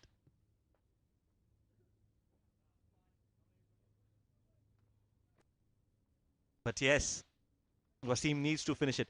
Now, we talked about how you can win games in the last over and how you can win games comfortably, where you actually emphasize that victory, a comprehensive win, a comforting win. That is the opportunity here for UAE to defeat a test playing nation in a T20 series, and not just by defeating them in the last over, but actually doing it convincingly. Yorker from Jovry being bowled at him. 94 for the loss of 2 at the end of 12. Talking about that, I think spot on. UAE would prove a point that they haven't qualified for the World Cup, but they are good enough. Good enough to beat a team that actually has qualified for the first round of World Cup. And Irish, well, they will have a question mark there as well. 41 more required, 48 balls remaining. The question mark of who to bat in the middle order, because this is a top-heavy side. The top two are doing really, really good. But apart from that, nothing much of a contribution coming in from lower down the order. Yes, 41 or 48, that's the equation on the ground, as you can see, pun intended. A comfortable win, and you rightly said, Faizan. They haven't qualified, but to defeat a side who has qualified will definitely catch some eyeballs. And it's very good for the confidence of the UAE lads as well. If they know that they can beat a side like this who is already qualified, that gives them boost for things to come. And this is a young UAE side. There are a lot of young players. There's Karthik, there's Mohammad Wasim, and there's that man that brings a smile to my co-commentator's face every single time, Arvind. You know, all these young players have so much potential, and after winning this, if they win it at all, they would realize that they can go out, express themselves, and win for their team. Yes, good insights coming in from Faizan. For a young UAE side, they've taken a single, and this is sensible batting again. Something that I really love and admire about this UAE setup is that there is the right balance of experience and talent. So you have got the experienced campaigners in the form of Ahmed Raza and the likes of Usman and Rohan Mustafa, Chirag Suri as well. So these are the experienced campaigners guiding the youngsters in the likes of Sanchit Sharma, Ritya Arvind, Karthik Mayappan, Alishan Sharfu. UAE cricket is at a very important juncture in their cricketing history. And I think from here on, things will get only better. Meanwhile, Usman is on the non-striking end. Wasim trying to go for a big heave. And that has been called a no ball. I think that ball just slipped out of Curtis's hand. And a license to go for the kill now. A free hit for Mohammad Wasim. Yeah, certainly trying to bowl a slow ball there. Just couldn't get it right. And it's very, very hot. There's a lot of sweat in your hand. And once your hand becomes sweaty, it becomes very difficult to grip the ball, especially if you want to bowl it from the seam. There we go. Free hit delivery coming up. And a big shot coming out from Wasim, and this one has gone towards cow corner, and it has bisected the field perfectly for more.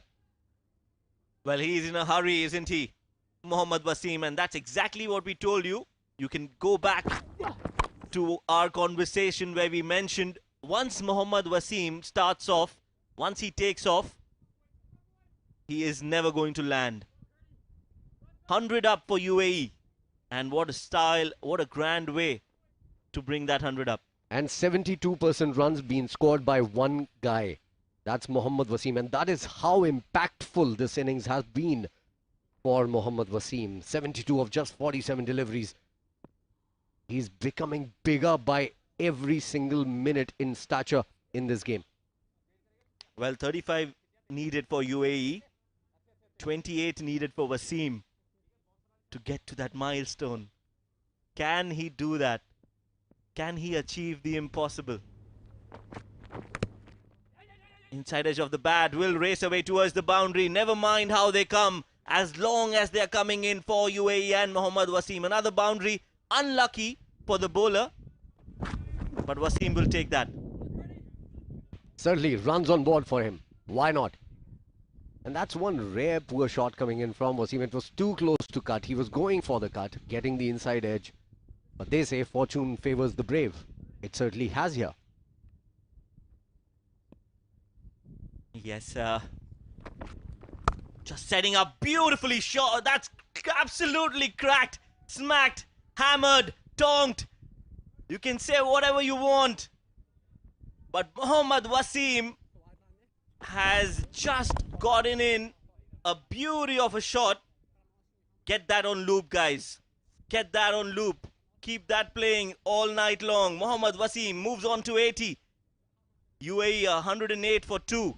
This has to be on Twitter trending. It was such a great shot. On top of the ball, really quickly. Quick hands through the line of the ball and hitting it in the gap as well. That has been the feature of his innings. He is able to find gaps at will now. Wasim 80 of 49. It's looking dangerously close to that 100 mark. Going down leg. Curtis Camphor. Well, under a lot of pressure. He is a great talent, no doubt about that, Curtis.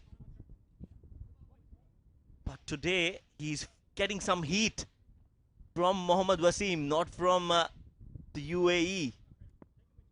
It's not the summer heat, it's the heat of Mohammad Wasim. Big Eve again on the onside. And it was right in the comb box. Well, we need helmets here. We need some protection. This was right just above, inches above my head. Mohammad Wasim, what have you done? We are a rare talent. Please take care. And we've been praising you all day long.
Was a shocking face of, I think it was Dockrell here. Yeah, I think it was. Dockrell was really worried for us. Yes, concerned face.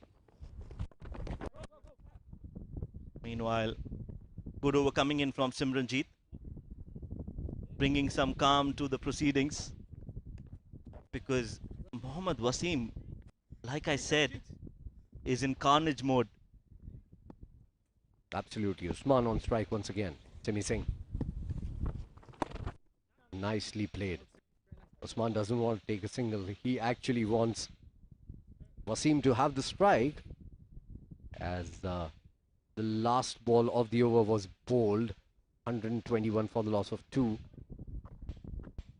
Yes, 14 overs gone, 121 for 2. Go on, Benny.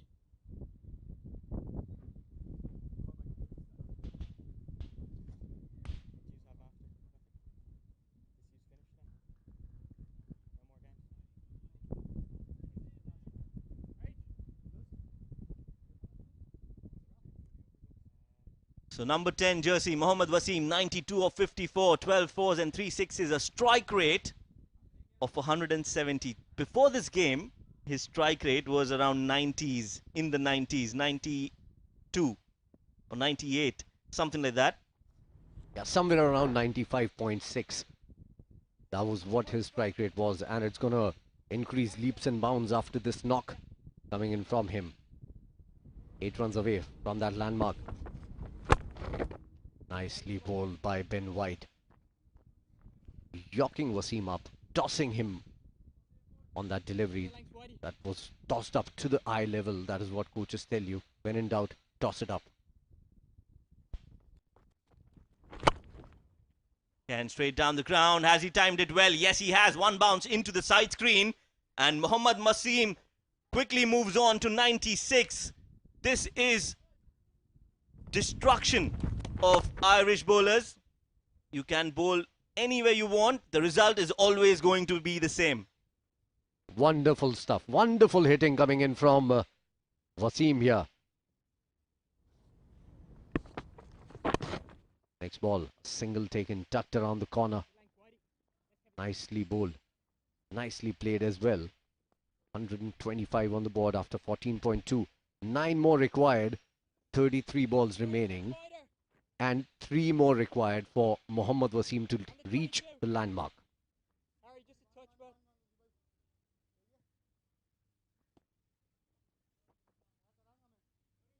Yes, 9 required of 33 deliveries. Usman will look to take a single. And yes, he does that. He takes a single. 6 required. In fact, 8 required now. Only 3 required for Wasim. Please do this for me. Keep an eye on the ball in the ground. We need some security here. It was actually Little who was here, as he is now. It was Joshua Little who was a little worried about us. A lot worried about us, actually. That ball coming in.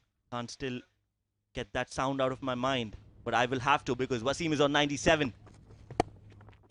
Straight down the ground. Happy to take singles.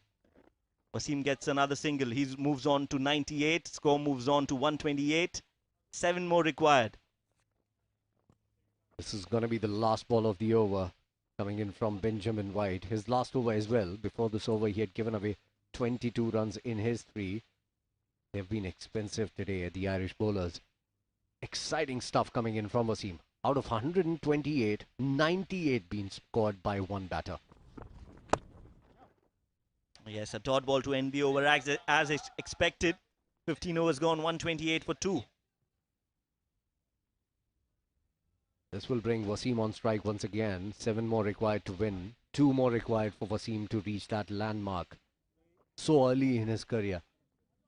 That would be such a confidence boost if he gets it. Yes, this is just his 4th game for UAE. And all the focus has to be on Mohammad Wasim. He was just included in the UAE setup. Gets a game straight away. And he's come to the show right in the 4th game. We don't see Balbirnie out there in the middle. So clearly he's still injured. I hope nothing serious for him, because Ireland will need his services in the World T20. Next match lined up for you after this enthralling game of cricket is Namibia versus Papua New Guinea. That also promises to be an exciting game. We will be going live at 1 p.m. local time.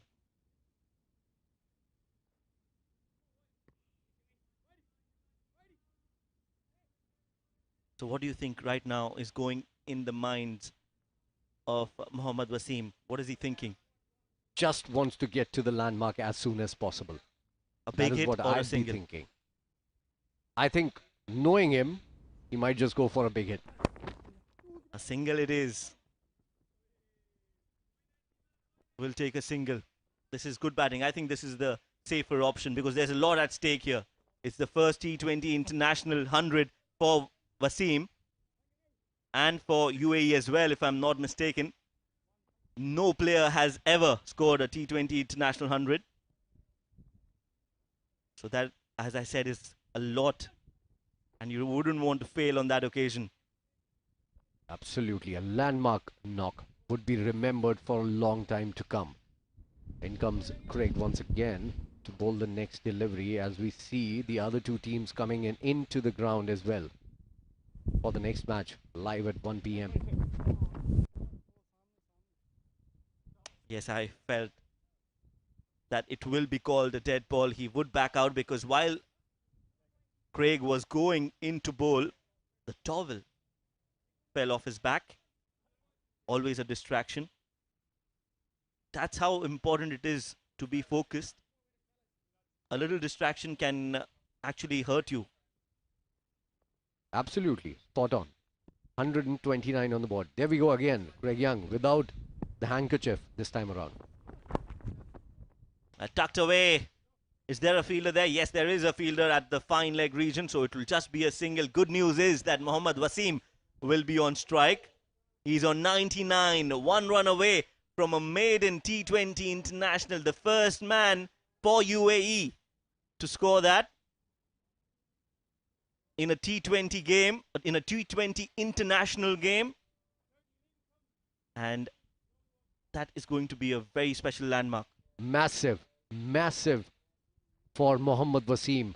This particular moment, he's going to remember this rest of his life. There we go. Take strike. In comes Craig. And it's a top edge. And there he goes. Well, yes, it is the man, Mohammad Wasim, who does it for UAE, who does it for himself. And look at that celebration. That tells you all. No celebration at all. We need something from him to show that he's excited. Well, he's not. That means... Oh, yes, he is. Okay, finally we see him celebrating. He was waiting for the confirmation, but now he's got that. Wasim, the man of the moment, the man for UAE. He's the man to look out for. And he is the one who is going to carry that flag of UAE for a long, long time. Wow, what a moment. Everyone in the camp standing up for his century there. And in a low-scoring game as well. A game where only 134 was scored in the first innings. It's not like they were chasing a 200. That's his innings, how well he's placed that innings. It is going to be a special one, the first for UAE, the first ever. Nobody's going to change that. Nobody's going to take that away from Mohammad Wasim. Extra cover. Point. Fine leg. You name the position, he's played shots all over the ground. The new Mr. 360 for the UAE. Absolutely brilliant, that shot. Oh, amazing shot towards the longer side of the ground as well. Now this one, deft touch. Beautiful batting. Every shot in the book for him. Pull shot, muscled the bowling away. And then there was one that almost took us out as well. Oh yes, absolutely clinical batting there from Mohammad Wasim. He's the star in the making. And today, we officially call him the star. Meanwhile, a wicket. What an anticlimax. After that high of Mohammad Wasim, finally something for Ireland to cherish about. It's wicket number 3. Usman has to walk back. Craig gets his wicket. Just 4 more required to win. So rightly said, anti-climax. But a good ball coming in. Length ball on that off-stump line. And Usman just wanted to go for a single there, punching it towards maybe extra cover region. Just couldn't get bat on ball. Inside edge, cracking into the leg stump. And Craig Young gets a consolation wicket here. That's right, wicket number 3 down for UAE. 131 for 3. Only formalities left now for UAE in this game. Basil Hamid is the new man in. 7 matches for him. This is his 7th game, 110 runs, a very healthy strike rate of 139.24. And he's been brilliant in the series with the ball as well. He has picked up wickets, especially in that second game. He picked up 3 wickets. Basil Hamid, he was brilliant. Yes, he is brilliant with the bat and ball, but really in the field, he's a live wire. We've seen him absolutely jump all around, gives his 500%. So he's a complete package, Basil Hamid.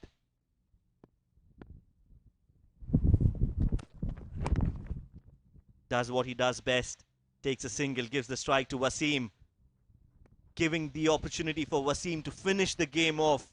He deserves that as well. What a special innings, and it's been a pleasure and honor, and we will be a part of history for UAE cricket at least. Absolutely. A century coming in for the very first time for the UAE in a T20I. Absolutely amazing to be a part of this historic moment for Mohammad Wasim and UAE.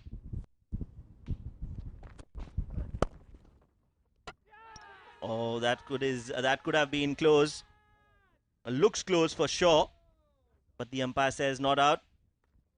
Will get a single there. Wasim is totally exhausted now. It is simmering hot out there. Not an easy playing condition. And you have Mohammad Wasim, who scored a century in just 61 deliveries. 133 on board, 101 scored by Wasim. Absolutely amazing to see that. Only 30 being scored by the remaining batters who have batted with him. Brilliant stuff. Absolutely amazing to see. UAE need 2 runs of 24 deliveries. It's a matter of how quickly can they do it now. It's not about how, it's about when, as you rightly said. 2 runs of 24 deliveries. Barcelona strike. In fact, it's Mohammad Wasim who's on strike. And never mind, don't get that ball, because that's gone out of the ICC Academy. Mohammad Wasim, take a bow, you beauty. What a great performer. What a great cricketer. Just doing it for his team in style. Well-deserved century. Well-deserved innings. This has truly been the Mohammad Wasim show. I want to say what Ian Bishop said. Remember the name Mohammad Wasim. Spot on, Mohammad Wasim, the man for UAE. He had a lot of pressure coming into the game, but the way he has played, the character that he has shown, he deserves to be in the limelight. All the light has to be on this young, shining batsman for the UAE. Certainly a star cricketer for them. Brilliant stuff. What a knock coming in from Mohammad Wasim, winning it single-handedly almost for his side, the UAE. When this match had started, we were thinking that 134 might just be a score that might test the batting lineup of UAE. Not today, at least. Mohammad Wasim had different plans. He had a dream. He has followed it up. Well, had no plans, Ireland, against Mohammad Wasim, because they have absolutely finished it for UAE. What a great game of cricket we've seen. What a great show of character. What a great show of overall cricket. What a great skill of batsmanship. Absolutely, but we should not forget the fact that it was Rohan Mustafa who actually kept the scoring rate low and picked up wickets just at the right moment. Let's take a quick look at the scorecard. Mohammad Wasim, the dominant scorer there, 107 of just 62 deliveries. Chirag Suri, 4 of 7. Ritya Arvind, 11 of 9. And Basil Hamid, not out of one delivery that he faced. He scored a single as well. So bowling card, Joshua Little, 3 overs, 19 runs, didn't pick up a wicket. Bowled well though. Simranjeet Singh, 3 overs, 21 runs, picked up a wicket. Craig Young, 4 overs, 29, 2 wickets he picked up. Certainly the pick of the bowlers. Curtis Camphor, very, very expensive today. 2